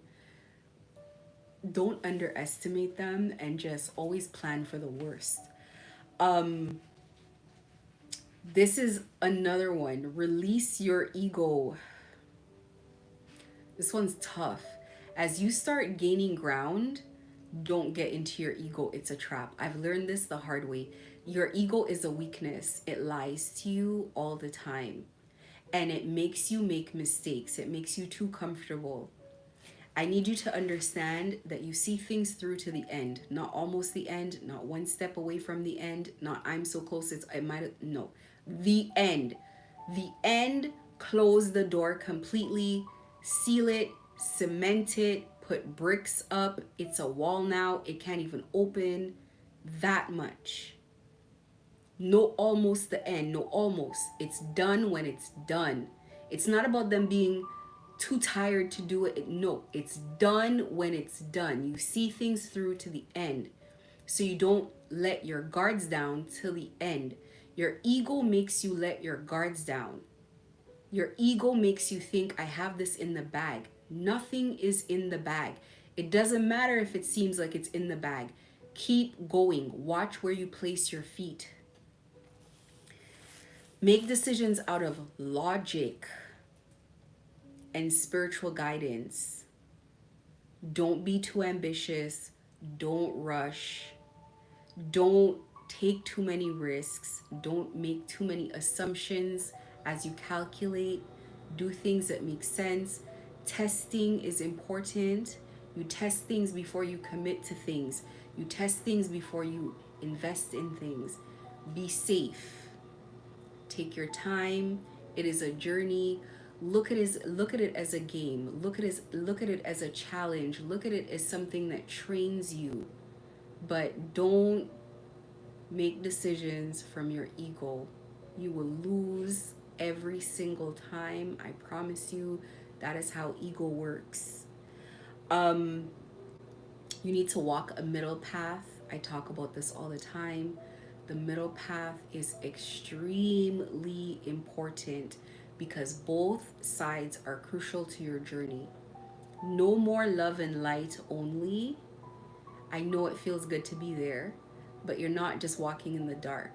You're dipping in and out of different aspects of yourself as you need to, and you're staying neutral. You can't make decisions out of blind rage, no matter how justified. And I know it's saying a lot because these people will put you in a rage. They will stretch your patience, but you have to remain in control of yourself. You have to, it is better to be slower to decide. It is better to be slower to move and to make a proper move, a calculated move, which this is where patience comes in. It is better to take a long time to put a plan together and then a shorter time to execute than racing to execute and not planning and now having to react the rest of the way out of plan to the end. Keep going with plans, keep adjusting plans, keep tweaking plans, pivot on the plan.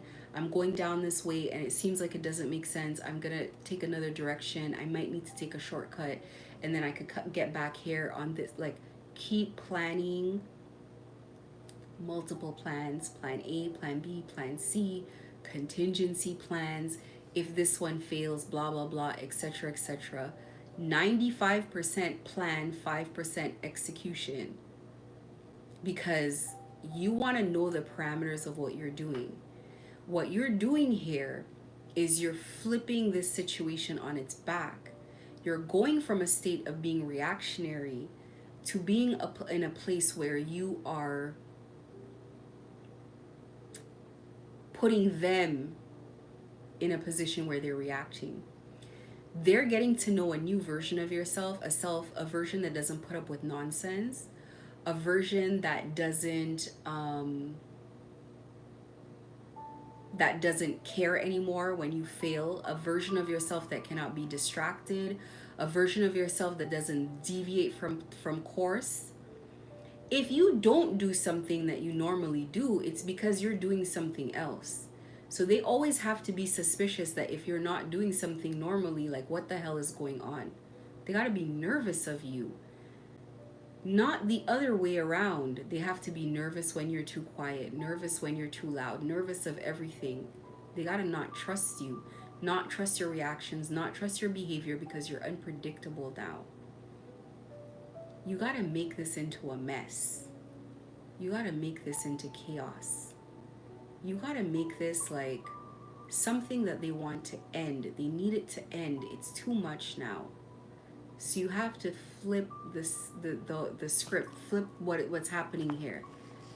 Where you used to react to everything that they do, they have to react to the things that you do.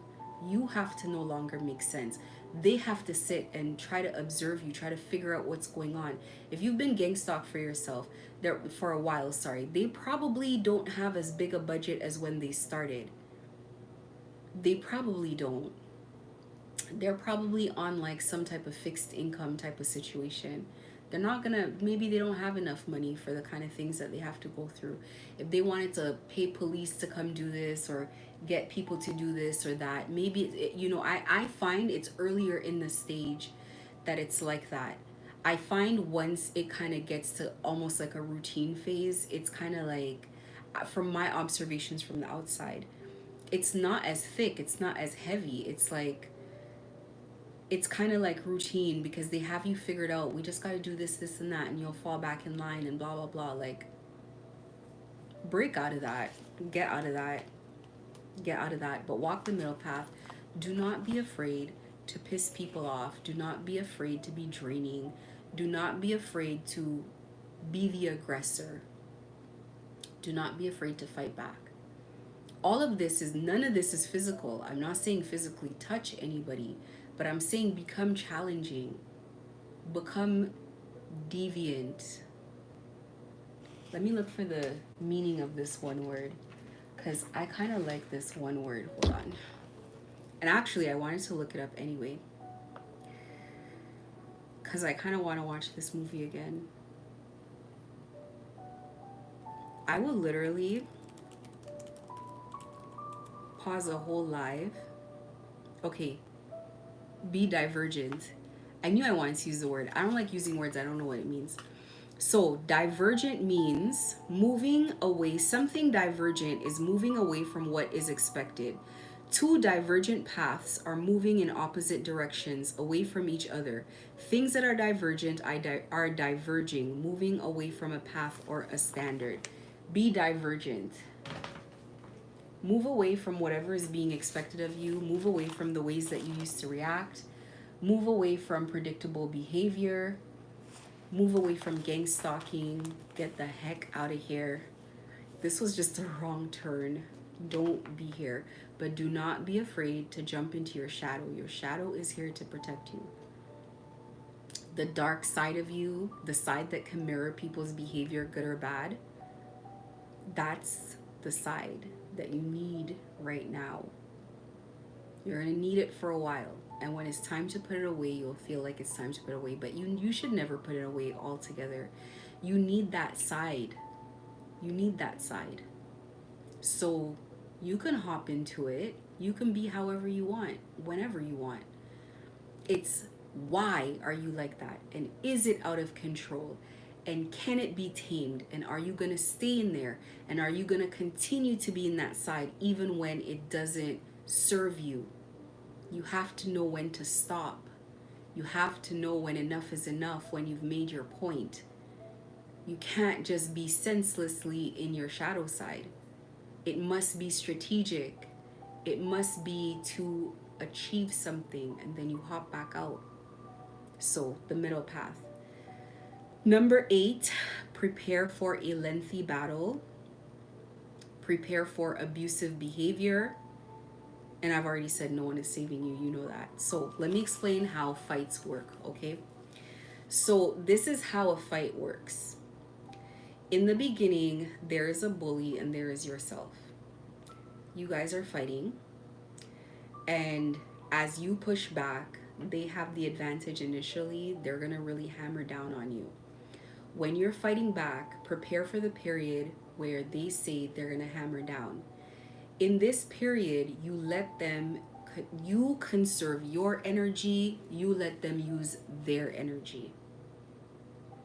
This is a strategy of fighting when you have a lack of resources.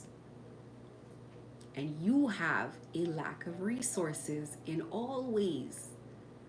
What you have is heart and determination.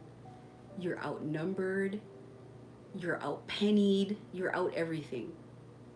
A bunch of them, they have this thing figured out. You're like the person on the island enslaved, okay? So, in the bulk of the fight, the middle part, they expend their energy. You strategize. You duck and dive. They're going to be sending you so much spell work. You become strategic about cleaning the spell work, which sends the spell work back. Energy cannot be like fizzled out like that. Well, technically it can, but I don't want to go into that. It goes back. It goes back.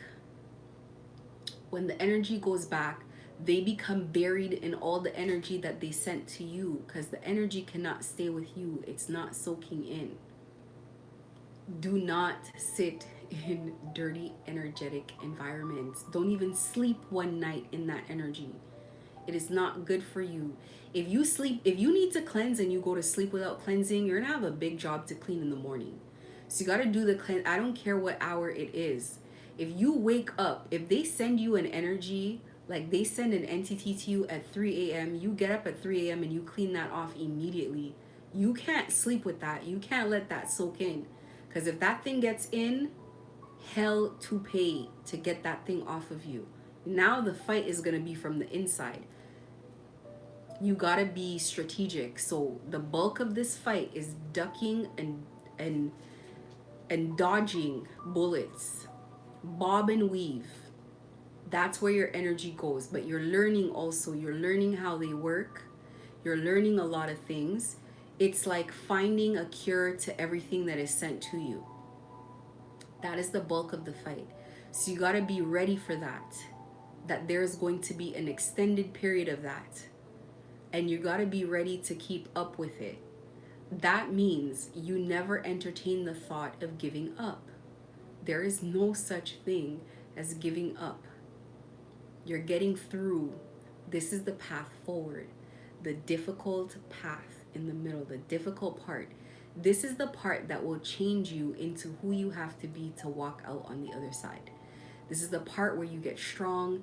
This is the part where you are very determined. This is the part where they see really what you're made of. All of us, we don't know what we're really made of until we get to this part, to this obstacle in life that presents such a challenge that we have no choice but to transform into the person that walks out of gang stalking. The person who walks out of gang stalking is not the person who was in gang stalking. It is a new person. It takes something else to get out of here. You will be supported spiritually as long as you ask. As long as you give God the authority, your ancestors, your spirit guides, the authority to help you on this journey. Prepare for a lengthy battle. When people go to war, people do not go to war thinking they're going to win this in a month, a couple months. Wars last years. Wars are more about endurance than about resources, than about any of these advantages. People try to end the war as quickly as possible with a victory because the longer it goes on, the more it costs. They're very expensive. A real war or a spiritual war, it's the same in terms of expending time and resources. Somebody's gonna lose because as people send you energy, the energy is very targeted. I want you to lose friends.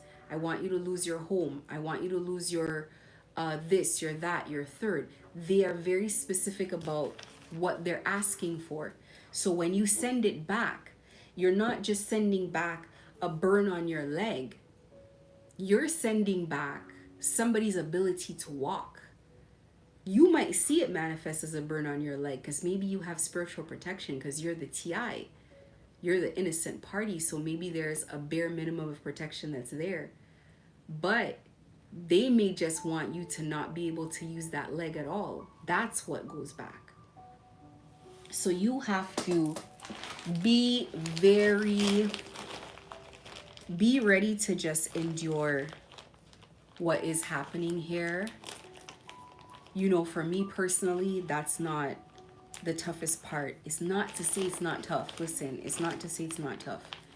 But that's not even the toughest part. So don't psych yourself out. If you know that you're getting ready to go, it's like as long as you're mentally prepared that is what it's going to look like, that is half the battle because at least now you know what you're in for. You're in for a fight and this is what it's going to cost. And that goes for anything you're going to do in life. Whatever you're going to accomplish, you got to know it's going to take effort. I say this all the time. You want to be an Olympian, you want to make it to the Olympics as an athlete. You think you're going to train once a week, twice a week? They're training like 3 times a day for 3 hours each or whatever. I don't really know. But it's going to be like if they told you how much they have to do, they're competing at a different level. So you're fighting for your actual whole life. You're going to have to do things more than other people. Don't be resentful about it. Don't be like, why me? Don't waste your effort. Your energy must be conserved for important things. You start wasting energy on crap like that, you're going to be depleted really quickly. Got to be strong. You need your energy. You need it. You know when you need energy the most? For the end of the fight. It's like running, it's like racing. You can go like a marathon runner. You can endure the entire thing. When you get to the end, close to the finish line, everybody starts sprinting because they want to place. Now it's time to place. If you're half like moving at the end of it, you're likely to fall. You're likely to do this, to do that, to not make it, to want to give up. You got to finish to the end, to the very end. Strong, finish strong. So you need to maintain your energy. When people get to an end of a fight, a lengthy battle, a war, a spiritual war, both parties are depleted. Well, one party will be depleted. You've been conserving your strength. You'll have a reserve. That's why at the end of the fight, you're so full of energy. You're ready to still fight. You still want to fight. They're going to be like, what the hell is this person made of? It's because you weren't doing the dumb crap that they were doing. They're not using strategy. They're just swinging. Swinging, and it's not even connecting. So you're going to get to the end of this fight or close to the end of it, and you're going to have enough strength to do the entire fight all over again. If they were to re-engage, start up, get a new budget, and do it all over again, you'd have enough energy to do it all over again because you've learned so much along this way. It's by the time you get there, it's going to be impossible too, because you've shut so many doors. How do they even begin this thing? Budget or not, how do they even begin this thing again? How do they start? They got to be able to get close energetically. They got to be able to bind you, which they can't, because now you're unbinded. Now you cannot be binded. They're going to try to rework that. It can't be done. They cannot touch you energetically. They cannot find you in the streets. They cannot create anxiety. What is a budget? Now you've learned things spiritually. Who cares if they have a budget? Drain it. Unclog the sink, drain the money, write down. You think it takes long for spirit to drain money? Don't you see billionaires, how quickly they lose everything? Energy. You want energetic money. You want energetic currency. We don't care about fiat. Energetic currency is not really something that you can just generate out of nowhere. People steal it. Take your time with this. Take your time. Master yourself. That's really what you're here for. 9, heart. What you lack in resources, compensate in strength and heart. It's like when you watch the movie and you see the underdog and you're cheering them on and all the odds are against them and everybody wants them to win because they deserve it. They fought for it.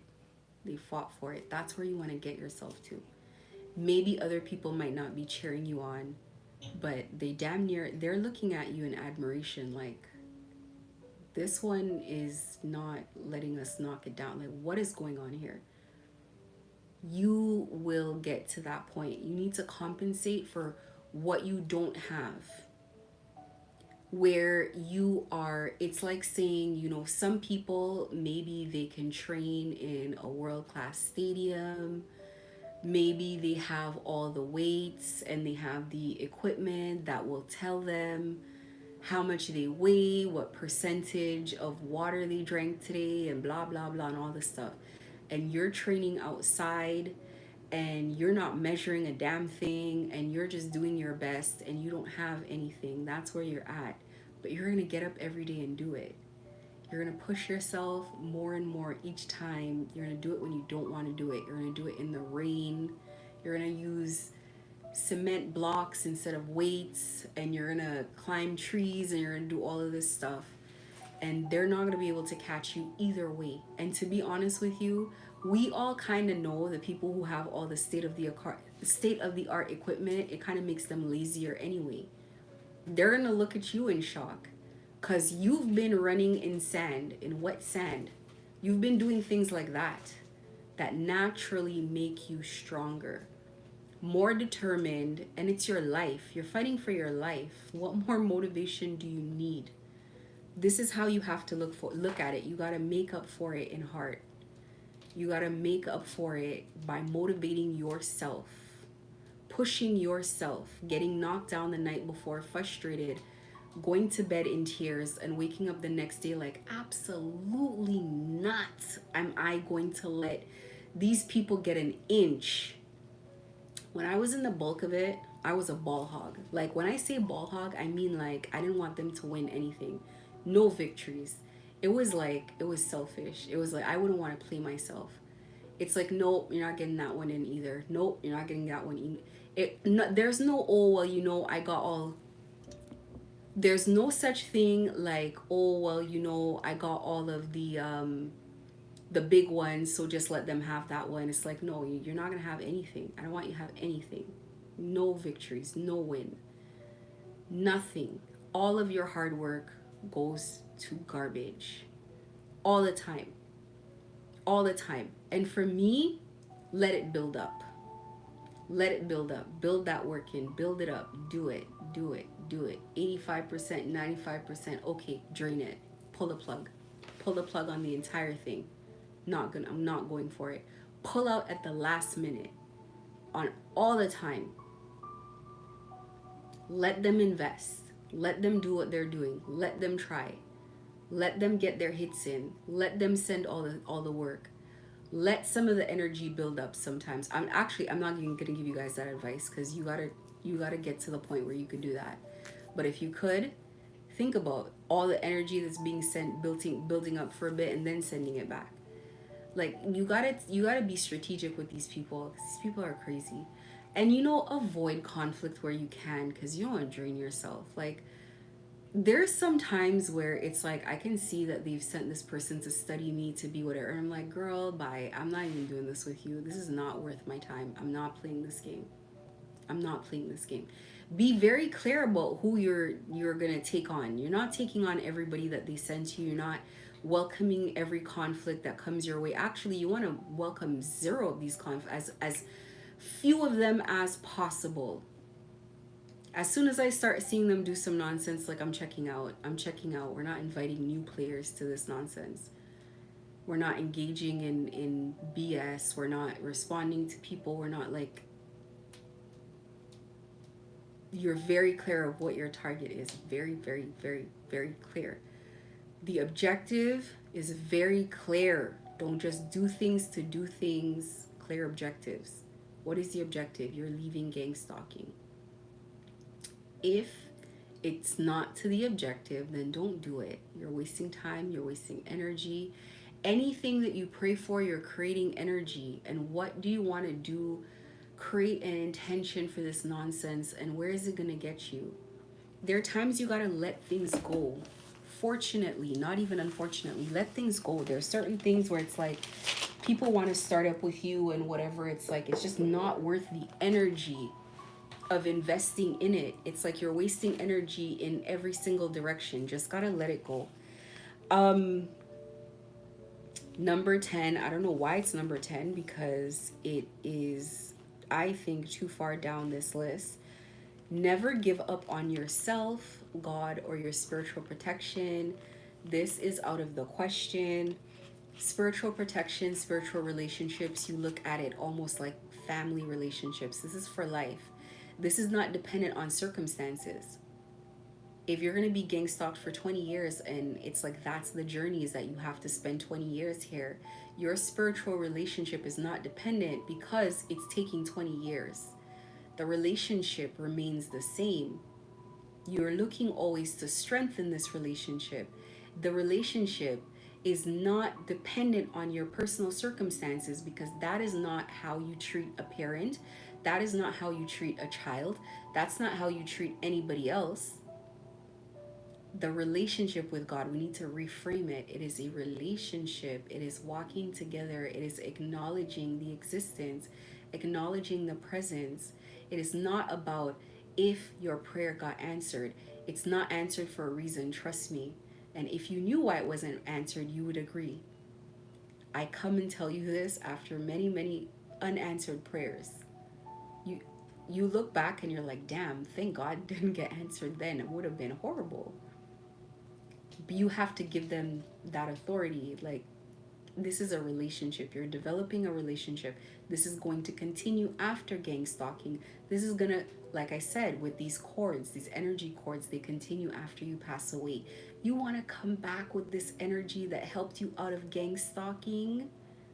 Why would you ever want to exist ever again without this energy that is so powerful, that is so gracious, that is so loving, that you finish gang stalking and you're finished with such something so beautiful, something so amazing? You want to learn from it, you want to be loved by it, you want to be taught by it, you want to continue developing yourself. This is where you want to be. This is actually the point of the gang stalking in and of itself when you think about it. This is going to be so magical that you're going to say to yourself, I don't mind being gang stalked again, actually, if I get to experience this kind of relationship, this kind of energy, this kind of life experience. This is where you want to get yourself to. Um, Make peace with your losses as they come. I think a lot of us have lost a lot. Losses are part of the plan. You got to let go of some things. Some things, it's like, this is your exit. This is your it's shackling you, number one, because there's a bigger plan for your life. It's shackling you to one location, to people. It's a liability. Make peace with it. Let it go. Open the door to the new.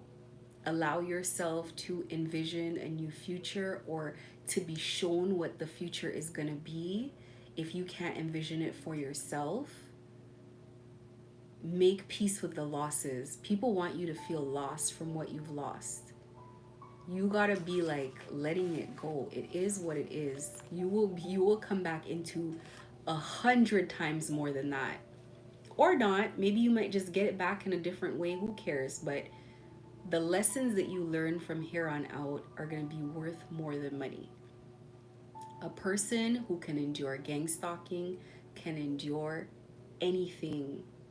Anything. It's the skills that you gain in enduring gang stalking that make you such a scary opponent.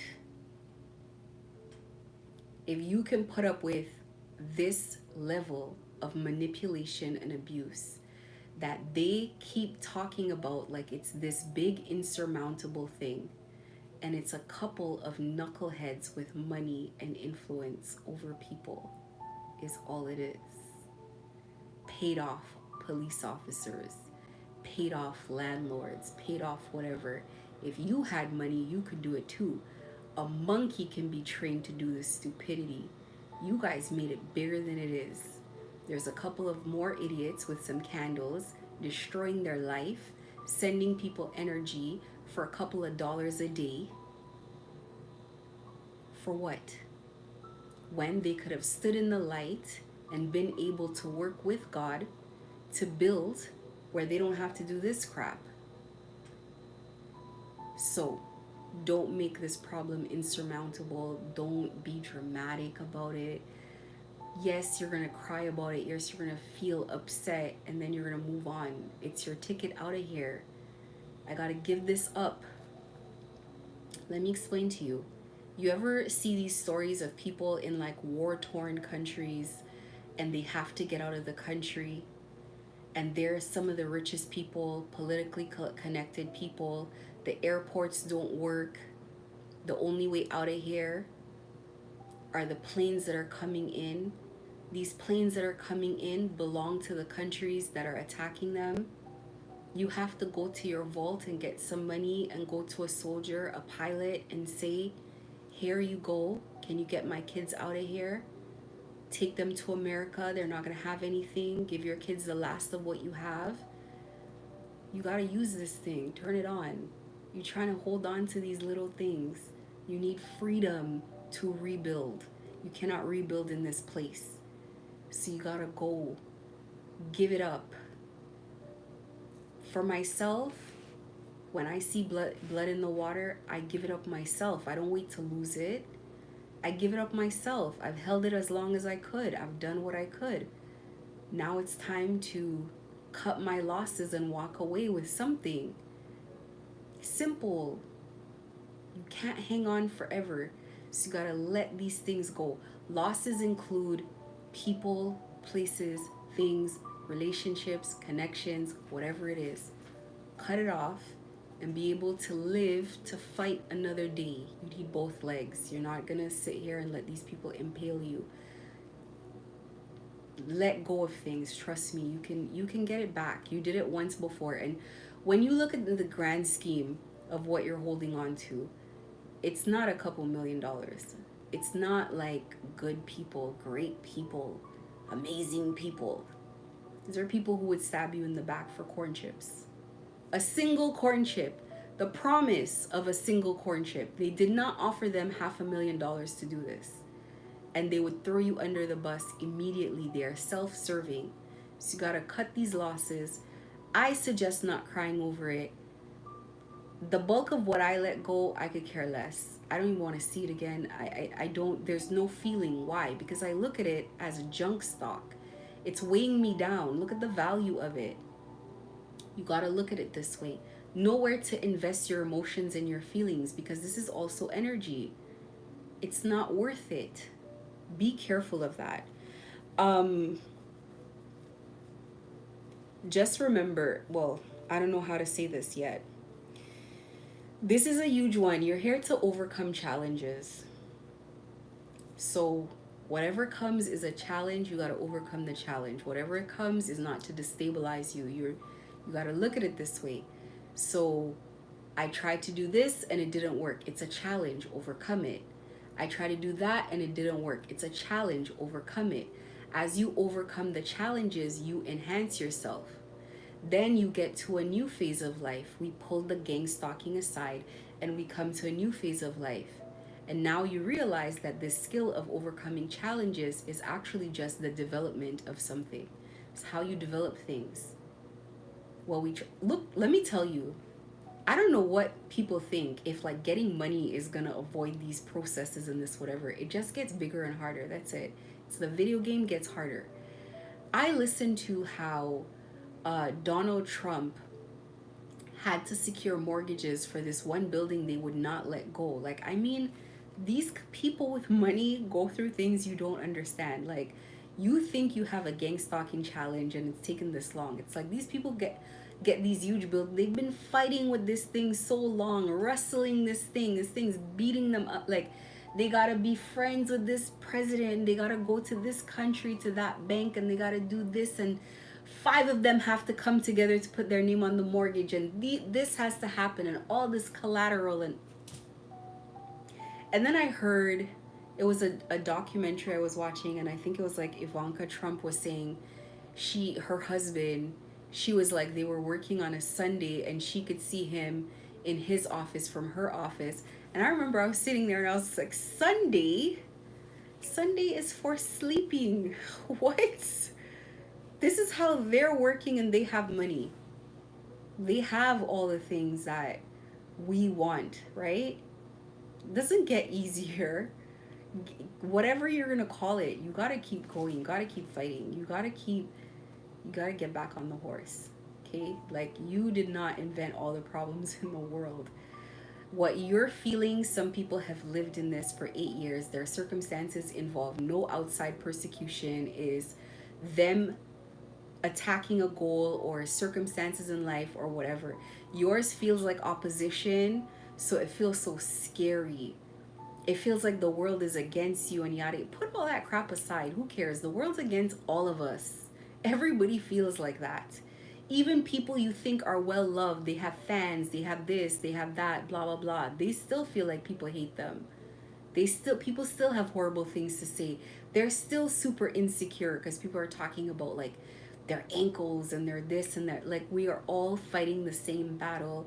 It's just different scenery in their video game than yours. That's it.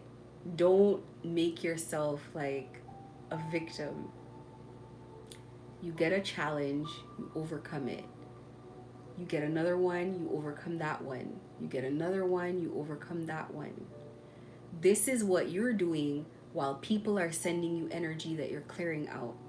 People are sending their energy, they're wasting their time. You're developing yourself, you're developing whatever you're working on, you're developing a life, you're developing a plan. It's like their life is suffering because you have become a problem that's insurmountable. Eventually, as they run out of money and resources, they still will continue making you a priority because this is what they've become accustomed to. In my case, you have people that really should be thinking about running for cover that are still thinking about doing something that is undoable. This is the trap. It's too late. They're stuck here. While I have been working on myself, be strategic with your energy and how you go about living your life. Um, I said employ discipline. You have to have discipline because this is going to be challenging. It's going to be very challenging. If I were told how challenging this would be, I don't know what I would do. But I like being prepared for things. So it's like I'm telling people, you already know it's going to be challenging. It's going to feel like walking uphill until it doesn't feel like that. There's going to get a point where it plateaus and then you're going to be like, oh, I feel relief, it's not so bad. Usually that happens when you learn how to deal with energy work, when you learn how to deal with the spell work. Listen, all of it works with spell work. Once you get the spell work stuff under control, you get the spiritual stuff under control, you get the ties broken off of you, you start feeling a little more relief. You're going to make mistakes. Trust me, I made so many mistakes along the way, things I wish I would correct. Don't focus on them. Some things are going to embarrass you, some things are going to piss you off. You walk through it. Okay, you walk through it, you get over it, let it last the night, wake up the next morning, back at it, back at it, back at it. Don't think too long about things like that you didn't do well, that you can't do anything about. Just keep moving. um this reminds me of a story. Well, actually, before I get to that story, that thing that I was thinking of, number 11 is pushback and drain them of patience. And this is very important. This is a very important step. When people push at you, you push back. You push back. Not just, and let me give you an example of what I mean by pushing back. Like for me, if I get to a point where I'm trying to do something that I have to do and I know it's doable and they're standing in my way, I'm going to take like a day out and that's all I'm going to do. I'm going to do so much of it that it's going to be so unnecessary that it's obvious that I'm taking it too far. It's a little bit of like a belligerent overreaction, but I wouldn't call it an overreaction. I think it's measured in perfect proportion to sending a point home, especially when you're dealing with hard-headed people. What do you mean I'm not going to post? I'm going to post more. What do you mean I'm not going to do this? I'm going to do it more. So my attitude to things is, if somebody thinks I'm not going to do something just because they're going to be a thorn in my side, whatever they don't want me to do, I do it more. It's like a little rule that I have. I publicize it because I don't care. Whatever people don't want me to do, I do more. Don't want me to meditate, I meditate longer. Don't want me to pray, I'm going to pray harder. As soon as I start praying, oh, I'm feeling all this energy, guess what? I'm putting on gospel music, I'm going to stand up. This prayer is going to be passionate tonight. It's going to be longer tonight. I'm going to lose some sleep over this tonight. I'm going to call some more stuff down tonight just because you don't understand to back off. So now it's going to be worse than had I been left alone. I want people to compare and contrast leaving me alone versus not leaving me alone. I am very consistent about this. Why am I not more consistent about this? Because I'm a parent. I'm a parent to both pets and children, and they push the boundaries. So you start learning how to deal with them. If you have kids, you're going to naturally repeat things more. You don't mean to be like that. Now you're like that with adults. You keep repeating because you know they only heard you on the 12th time. The first 11 times are for like play. It's the 12th time that they're like, oh, let me make my bed before I go. It's like that. So why am I draining my energy on the first 11 times? The first 11 times are just a routine. The 12th time, that's the time that I'm expecting something. The 13th, the 14th, I'm going to keep repeating it until they're like, I know. Until I start hearing, I know. I don't think they heard me. You got to be like that with gang stalkers, okay? They're not going to hear you on the first 100 times. They have to feel you. They have to feel you. They're like, okay, before I do that, I know how this girl's going to react already. Before I do this, is it really worth doing it? Because I know how she's going to be. Yeah, like that. They drop one bomb. Now you get happy. Now you get so trigger happy. It's like you want to empty the clip, reload the clip, empty it again, reload it again, until people are like, they're complaining to people about you. They're like, oh my God, this person is using so much aggression, blah, blah, blah, blah, blah, blah, blah.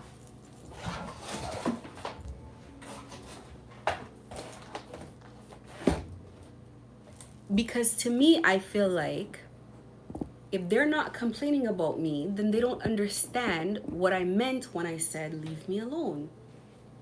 And you gotta be like that. That's what I mean by your shadow side. It might seem childish to some people. Let people talk. People don't know what gang stalking feels like. Only TIs are allowed to talk about gang stalking. If you're a TI and you face that pressure, yes, give an opinion. Give an opinion. If you're not a TI, I don't want to hear it. Because you don't even know what you're talking about. You can't even begin to understand the pressure that these people are putting you under.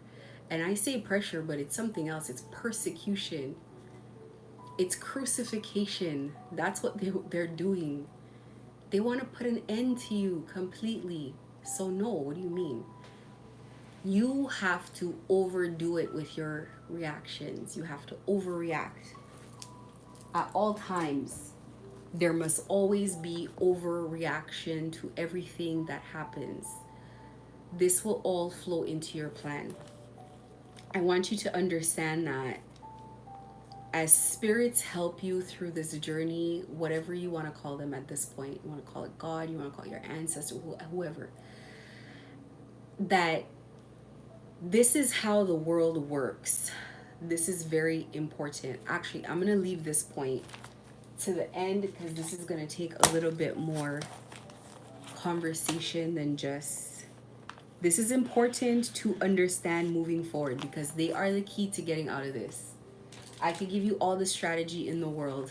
There's energy work happening here. You know that. So you need energetic things untied.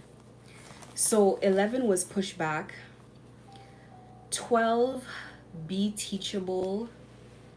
Be teachable. You are a perpetual student. You're building something new. New life.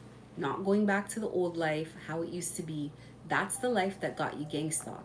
New life, new everything. Everything new. Everything brand new. Cinderella. Okay? New life. Completely. New everything. But be teachable. You're always learning. You're always researching. Whatever you don't know, you got to figure it out. No help. No help from anyone. No shortcuts.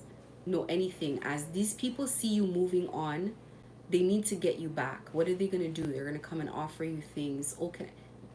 Do you know how many like celebrities contact me and then even follow up? Like people that are on TV. Like I can name drop. Like, this is not real. And it's not that they're not real. I know it's their email. Because I've, been in contact with them before. It's not a real offer. It's just a trick to get you back in. Because you're talking too much, you're helping people, you're actually giving good, useful advice, etc. It's like, no, this is not real. This is not real. So please dodge their tricks. Be teachable when people say things. Don't take information from any one source. You need to hear something from a bunch of credible sources. You need to read it in an actual book, in an actual manual. You need to just be careful of where you're getting information. These people put people in place to say garbage. 99% garbage and that 1% of what they need to hear. They don't have any way to access you. They have no friends that they can may call you. They have no cousins. They're in the dark. They don't really know 100% what you're doing in that house all day. They don't even now 100% know where you're going. They put the GPS back on my car right on time. So be teachable. It's very important to take wise advice. You want to be in your ego and think you know everything, but there's so much you don't know. Educate yourself, learn about things. Take advice that is coming from a place of solutions and not fear mongering. There are going to be people out of their own fear. They're going to be like, oh my God, these people, they killed people, they did this, they did that. So what? So what? You do not ever operate out of a place of fear. People that are going to unalive you are going to unalive you anyway. So the fear is optional. You have the option of being afraid or not being afraid.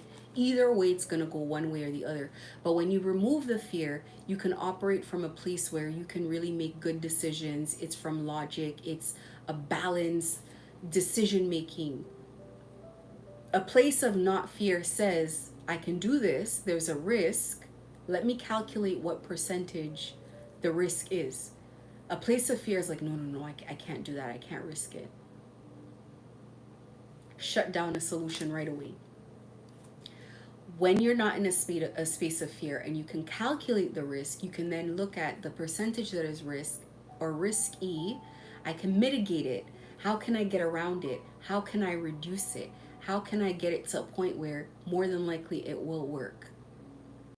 This is a place of making plans outside of fear. So if you have fear in you, you have to work on not having fear. I don't care who you're being gang stalked by. I don't care how dangerous they seem.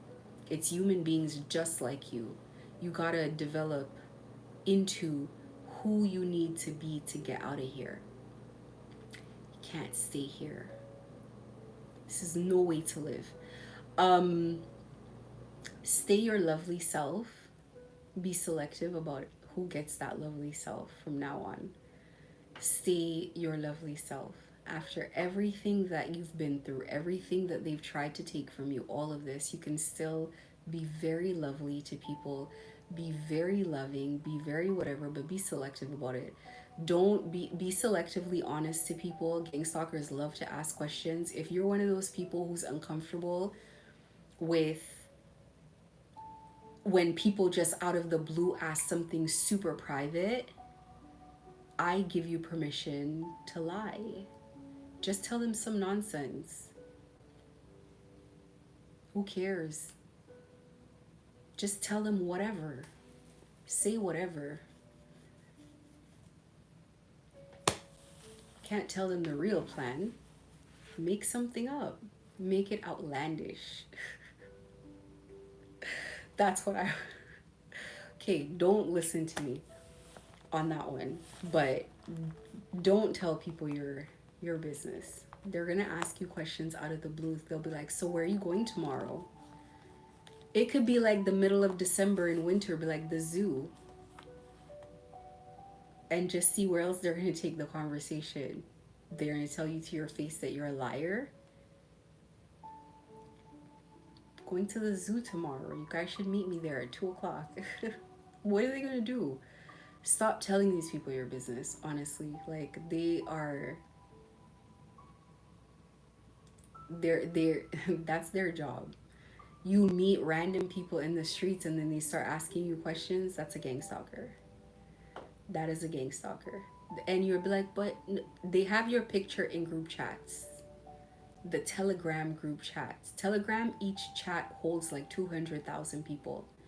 They share information. That's where they ridicule you. That's where they mock you. That's where they talk crap about you. That's where they share your picture. That's where they share their new plans that they're hatching. That's where they tell people, and these people are all over the place, all over the city, etc., etc. Who cares? When you finally beat this, those are all the people that are going to look at them like they're stupid as well. Those are all of the people that are not going to have much to say.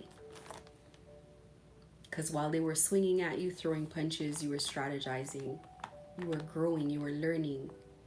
That's how you become a legend. And I'm not saying that that is the goal, But that's what's going to happen either way. That's what's going to happen either way. And that's the intention, to beat this thing. So that's just a side effect, but that's the intention, is to beat this thing. And it is beatable. It is 100% beatable, but you got to do it. Nobody's going to come here and give you like a plan word for word, because everybody's situation is different. Thinking that you're just going to sit here and you're going to survive in this place, I mean, good luck. Because there, it's not just about staying in gang stalking, it's always about inching you further and further into more, what's the word I'm looking for? Into destroying your life more and more. It's always about inching you further and further into destroying your life more and more. Um, on the on the point of spiritual guidance, this is the whole point of the channel. This is the whole point of what you're doing here, because people tend to think this is just a real life scenario. So why haven't the police come in to help? Why is it everybody feels like they can't get out of here? This is a spiritual battle. It is a spiritual battle. I don't like debating like things, like it really, it's a spiritual battle. Just because you don't know that yet doesn't mean anything. You're going to get to the point that you're going to see it for what it is. It is a spiritual battle. It must be handled spiritually first. And most importantly, after you get your help spiritually, not after, whatever. After you get your help spiritually, you get out of this, you develop spiritual relationships, spiritual awareness, heightened abilities spiritually. You are of service. You are of service. It is an initiation. It is an ascension. You've ascended. Not just yourself, but everybody that is connected to you. That's why they break off the connections on you first through gang stalking before you get the ascension. Whatever is connected to you ascends as well. They won't let you ascend until they break everything off, until you're 100% completely isolated. Like, I'm saying, if you have pets with you, the pets ascend. I'm not joking. Like, spiritually, I'm saying everything ascends. Everything gets better. I don't know if people have gone through these spiritual things before. Some people have throughout their life. It's just like that's how it works. They're on active duty their entire life. Every single time you overcome one of these things, life shoots up. Shoots up. I'm not talking about like this, I mean like that. Resolution, resolution, resolution. It's not incremental, it's not small. I'll give you an example. I went through one, and prior to having it, I had a nice apartment. I mean, I had a nice apartment. I like this apartment. I was renting. Um, I ended up going through hell and back in this situation, hell and back. When I got back on my feet in very short time, I put together savings. I first bought a house. A car. I bought it cash. I didn't at the time even think about financing the car. I should have. Everybody laughed at me. They're like, you shouldn't have done that, but I did. I just didn't want to deal with the payments. Not expensive car, but still. But it was a brand new car. The year I bought it was the year of the car. But it just wasn't a fancy car. Brand new car. Then shortly after, bought my first house. Small house, tiny. But I was 22, just short of 23.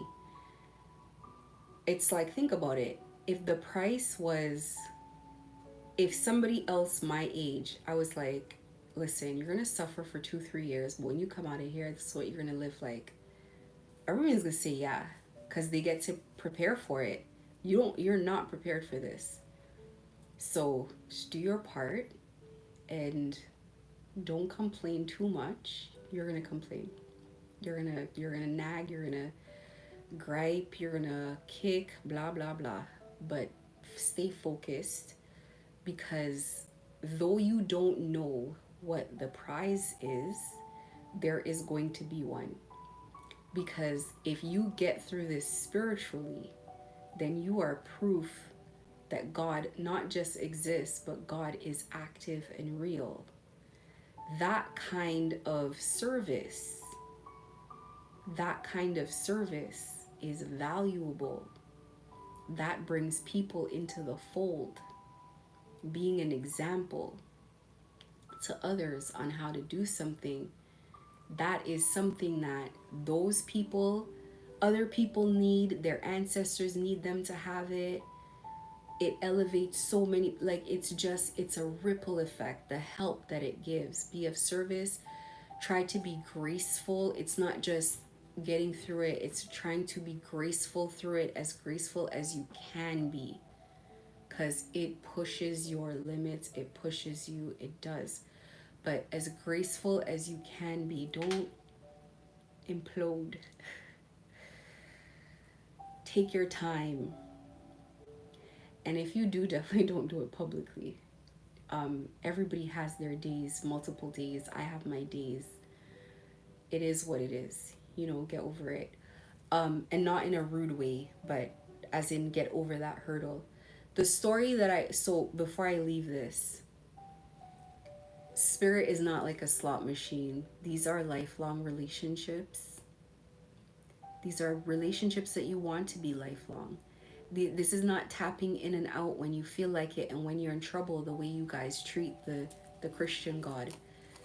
You need God and then you discard God and then you come back. Like, that's not how this works. It's not how it should work. And if that's how you are, then maybe consider reviewing the way that you are. Equal give and take in all relationships is just a balance. It's what you want. So as you give, then God, not, it's not, don't have to consider a reward for behavior, not like that, but it's like appreciation. When it's done in an appreciative way, it's so beautiful. It's love being returned. It's building a relationship. It's building, it's carving out like a little place in spirit's heart, in God's heart, the same way God is carving away a place in your heart. It's developing a relationship. This is the most important part of this. This is what makes this real. It's that personal relationship. Let me tell you guys a story. So my daughter sends me this thing on social media where this lady started putting out food for this homeless cat, and the cat had babies at the time, and then eventually she adopted them. They ended up staying at the house, and she always gardened and she would use gloves, and there was a construction site close to her house. Well, it wasn't even close. They said it wasn't even close. And the cat would go and steal all the construction gloves and bring them back to her and put them in the garden, and it built up like a little pile. And then one day, the cat took so many gloves that one day the construction, I guess the boss, the owner, whatever, followed the cat, and it got back to her house, and she laughed and she said, it's because she gardens, so the cat takes the gloves and brings it back. And that's how you need to look at this relationship. Not just this relationship, but hopefully every relationship that you choose to participate in should be with people like that, and you should be like that. That's how you get the most out of life. It's like, this was why North America was difficult for me, because I come from a place where people are like that. They build goodwill. But this place is a place you open a door open for someone and they just like walk right through. They don't say thank you. They don't say good morning. They don't like, what is this zoo? What is this? This is not even a zoo. The zoo's organized. What is this place? That is an issue for me. Naturally, where I come from, people do not behave that way. We respect elders, we respect family, we respect certain things. So for me, this is how I approach spirituality. God comes in to save you from a situation like this. You shouldn't even need to be asked to tell people about who God is. So many people in my city are calling me a witch for my spiritual beliefs, as if I would ever trade their fake respect, if that's what we want to call it, their approval, to betray the energy that has so gracefully walked me out of this nonsense. The same energy that has put respect on my name, the energy that makes people think twice before approaching me. I don't care what she looks like. I don't care how people think it's unconventional. I don't care. I will be 10 times the witch and tattoo her image on my forehead. This is how it works for gratitude.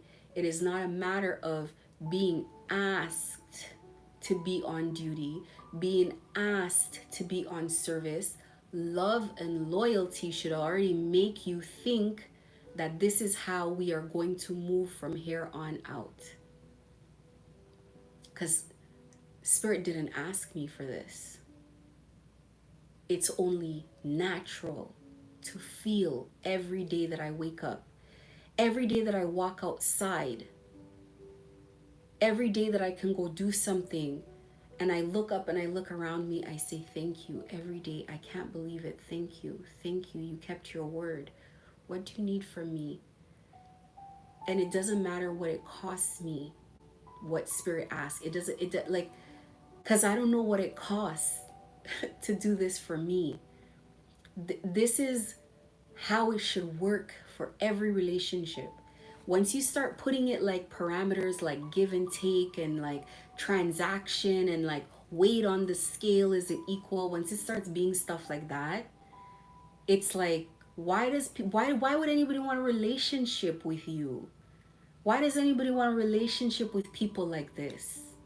You want relationships with people that the relationship works on loyalty. The relationship works on, you know what? I didn't get myself in trouble. I didn't do this, but they need me. Wouldn't it be nice if they had me right now? Wouldn't it be nice if blah, blah, blah? That's how it works. That's how this is how life is supposed to work. When life works like this, everybody feels safe. Everybody feels community. Everybody feels happy. And if you people would live like this in the first place, gang stalking wouldn't even have been possible. Because as soon as the first loser came up with the idea, everybody would have said, no, we don't do that over here. Not to this person. The whole community would have gotten up and said, no, we're not agreeing to do that. There's no money you can pay for that. Integrity, how you treat people, it's more important than the 50 cents. Because in the grand scheme of whatever it is that people were promised, it's not enough money for what people are suffering and going through. It is not enough. Look at yourself. If you're taking money for this kind of pain, if you're taking money for this, you're a sewer rat. And I don't care to say it. It's like Spirit doesn't like me talking like this, but it's true. It's a fact. The spade is a spade. People should never be taking money to do these things to other people. Ever. Not a dollar. It is not worth it. Do you know how easy it is to make $8,000 from a regular job? It was that serious? Do you know how easy that could be? $8,000. $8,000 as the person in front of you is telling you, I'm targeted, I am a victim, they're doing this, they're doing that. You don't have enough belief in yourself to get $8,000. You don't have enough confidence that you could get $8,000.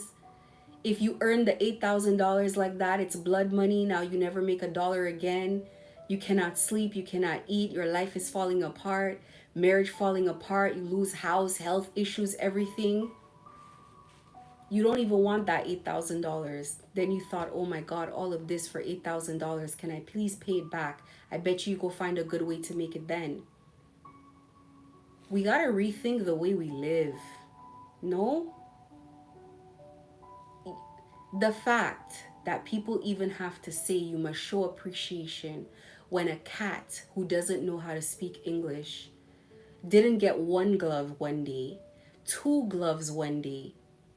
The cat recognized that when it was on the streets with the babies, how destitute it was, how helpless it was, that when it found compassion, it continued to show gratitude. Imagine how much love you give a cat like that. This is a cat, homeless or not. You go look for fancy food for this cat. You go out of your way for this cat. Why? Because this cat shows gratitude. Gratitude, thank you, giving thanks for all the things. I spent the bulk of my, and I've never stopped giving thanks, but I spent the bulk of my gang stalking just saying, thank you for what I do have. This could be worse. A lot of times in my videos, I always say, I know you're being gang stalked. I know it's difficult. It could be worse. And I give scenarios where it's worse. Not because I'm just trying to just make you feel better, but it's the truth. It is not the worst thing that can happen. It's just very tough. But there are tougher things still. And I always say, do not tempt the universe. Be gracious. Be an energy that practices gratitude. And if you weren't before, you could start now. Learning a new way to exist. Showing gratitude for even small things. There are always going to be people that are not going to show the same class. I just said we're in North America, where they pretend it's a first world country. It's a first world asylum, mental asylum. People do not live with people like human beings over here. So people come from countries where they may not have had a lot, but they knew how to interact with people, and they come here and they forget. So maybe not everybody, a lot of people are not going to show the same class that you have, but you should maintain it, because when the day that you do find people that are like you, it will become a beautiful give and take. If you're going into the spirit, don't develop relationships starting the right way, so that the way that God gives to you, you give back to others. Because you will always remember when you were gang stalked, when you were desperate, when you needed a break, what happened for you, and you will be happy to do it. Because when you get in this seat, and you will when you get out of it, because there's so many people that need help, and you start facing the spell work and the persecution and the everything, that you will say, it's okay, because when I was going through it, somebody else put up with the same thing for me.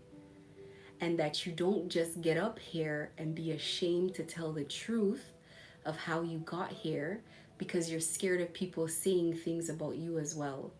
That you're going to be honest about how it happened, who it was, and what it was like. So I'm going to end it by saying the solution in my situation has been an energy that I just call Mother. She is the universe. To me, the source of creation. I don't just say that. I have reason to feel that way. And though her image may be very scary, I respect that she presented herself as herself. She didn't come appearing as anything else, because she would have the ability to appear as something else. She came as herself. She was herself. She has been nothing but loving. It is a very conscious energy.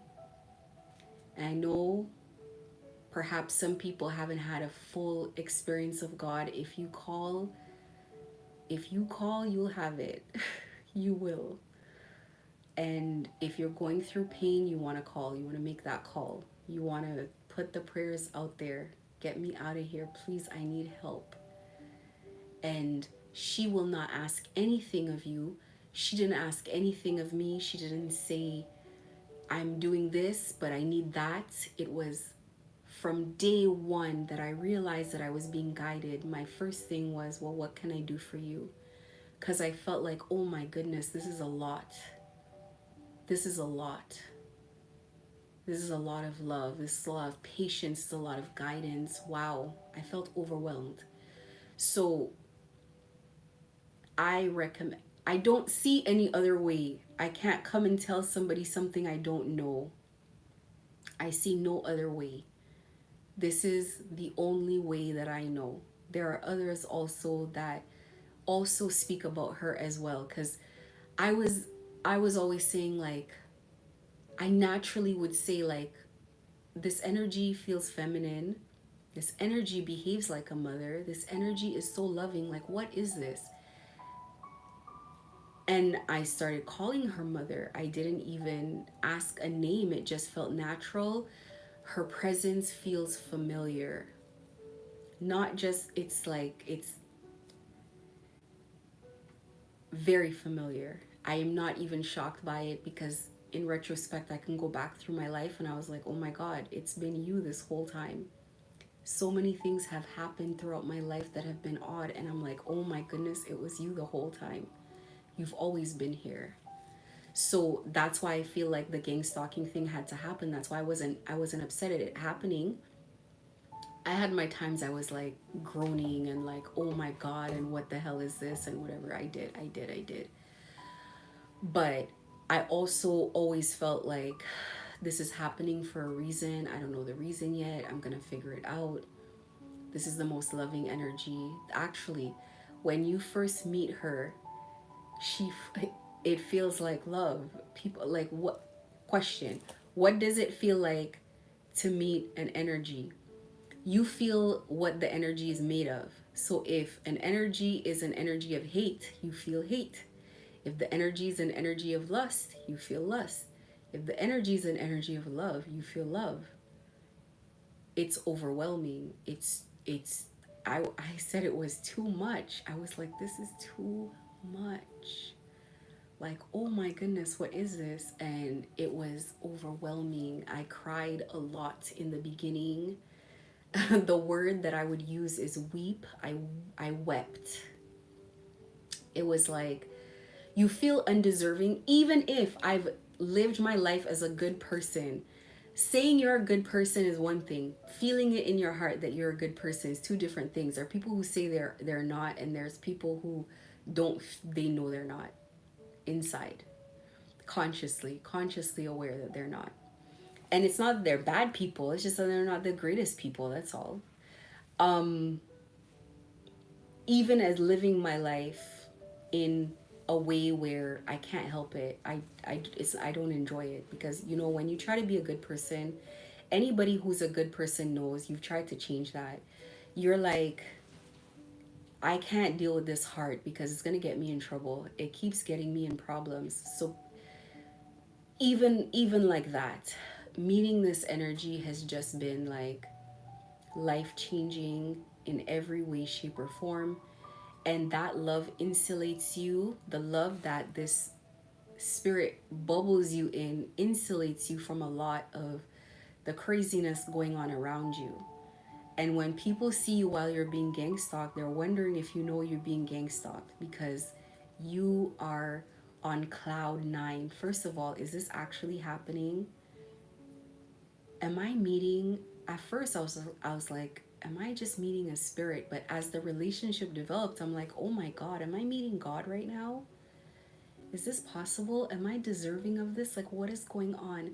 And then I was like, wait, but God is a spirit. It's not the way that I thought when I grew up Christian. It's not what I thought. It's just not how I thought it would work. So I'm like, am I meeting a ghost? Like, what's going on? What is this? And the whole time we keep saying God the Father, God the Father. We say God the Father and the Holy Ghost. And then it clicked. I was like, it's the Holy Ghost. That's why she's mother. And then everything clicks. The Virgin Mary and like all of this and all of it clicks. But then you meet this energy and you're like, I'm not just experiencing this energy in my head. Things are happening here that cannot be explained. Gang stalkers cannot explain it. People around me can't. Listen, the people gang stalking me have turned to God. Maybe not publicly yet, but I'm telling you, it doesn't make any sense. They're not understanding. These are hardcore atheists. That's the point of what's happening here. It's very important. And it's not just happening with one or two people, it's happening all over the world where people are being gang stalked and people are coming into the same thing. It's important for me to be honest about everything. I'm not saying God the Father, I'm saying there is another. They're both the same. It's like they're one, but they're not, if that makes sense. So, this is who has helped me through this experience. And I'm not gonna lie, in the beginning, I wanted to hug her. I wanted to be like, I wanted her all to myself. I didn't want to share, tell anyone. Got over that very quickly. I'm like, everybody should be living like this. This is a magical experience. I feel extremely lucky. I feel extreme pride about her and her presence in my life. And I feel like anybody who does the work to touch the sky in this way, you're gonna feel the same way. You're gonna feel so much loyalty that you're not going to even think twice about telling people. When you see celebrities or people that have tattoos of gods, it's because they actually met them. And so this is, well, I'm not going to say, let me not speak for everyone, but it needs to be profound. This relationship needs to be profound to be like that. I talk about like Kanye West and the fact that, when he used to, I have another video that I talk about how it feels when you're in love with a spirit and how that changes your life. And, you see people that get so upset when people disrespect their God. It's because of this defensiveness you have, it's because of this love. So if you work with God, there are people who go seek out energies and like, they do spell work and all of that, good and bad, because there's both good and bad. There's white witches, there's dark witches, right? But like, the sometimes I feel like, is this more so like they just need something, or how does this work? But this is not like that. This is born from love. This is born from loyalty. This is born from, like, this is a lifelong relationship. I don't want to live my life in any other way but this way. And once it's born of love, it doesn't matter what the circumstances are. You only care that they're with you. You only care that you guys are close. That's all that matters. And so you go through this experience. When I was going through it, I was like, listen, it doesn't matter where I end up. If I end up losing absolutely everything, as long as you're still here, I'm okay. That's how you know when it's love. And this could go with children, this could go with a partner, this could go with family. That's how it feels. Like, you're like, listen, you can endure everything as long as you keep, your kids or your spouse or your whatever it is, right? That is the way spirituality should work. And to anyone who is watching, I know that, it might be something that there's parts of it that you're like, and parts of it like, it sounds good, but I don't really know. I pray it never gets so bad that out of desperation you reach out. But I'm saying, if it does, at least you know what energy to call on. I think that this gang stalking thing is something that is very close to her heart. She is a protector of innocent people. She comes in for innocent people. She rescues people. And one of the things that I've heard about her on the from an outside, and I found it to be true, is they say that she is the quickest moving God. So sometimes you pray and you're waiting and you're waiting and you're waiting and you're waiting for results. But the way she is even if the result that you want cannot come right now, it's not meant to come for your own good. She's there to comfort. She's there to encourage. She's your biggest cheerleader. And she cares about things. That's how you know it's a mother. Like, she cares about things. Like, she'll tell you things like, you gotta lose weight. You gotta do this. You gotta do that. Things that you don't think God would care about. She cares when people talk bad about you. She cares. She wants to clean your reputation. She wants to make people know you're not really like that. You don't care. In my case, I don't care. I don't care what people say, but she cares. She cares about everything. No, don't wear that. No, don't do that. No, do it over. No, you could do better. It's like step by step the whole way. That was the biggest thing that caught me in the beginning. I was like, she cares what people think about me. She gets offended if people say something. It's like the most loving, nurturing, protective relationship. She's defensive of me. She won't let anyone touch me. I can feel her anger at that. And the last thing that I'm going to say, I try not to get emotional when I talk about this, but one of the other big things for me is, when any energy that you're with, anybody who works with energies, who carries energies with them in their vessel, as I carry with me everywhere, they feel what you feel. They feel what you feel, and you feel what they feel. And every time I feel something, she feels it as well. And so as soon as I start getting upset, she's like, no, no, no, no, no, no, no, no, don't, just, it's okay, it's okay, it's okay. As soon as I start getting upset, she does not like it. If I am happy, she's ecstatic. If I am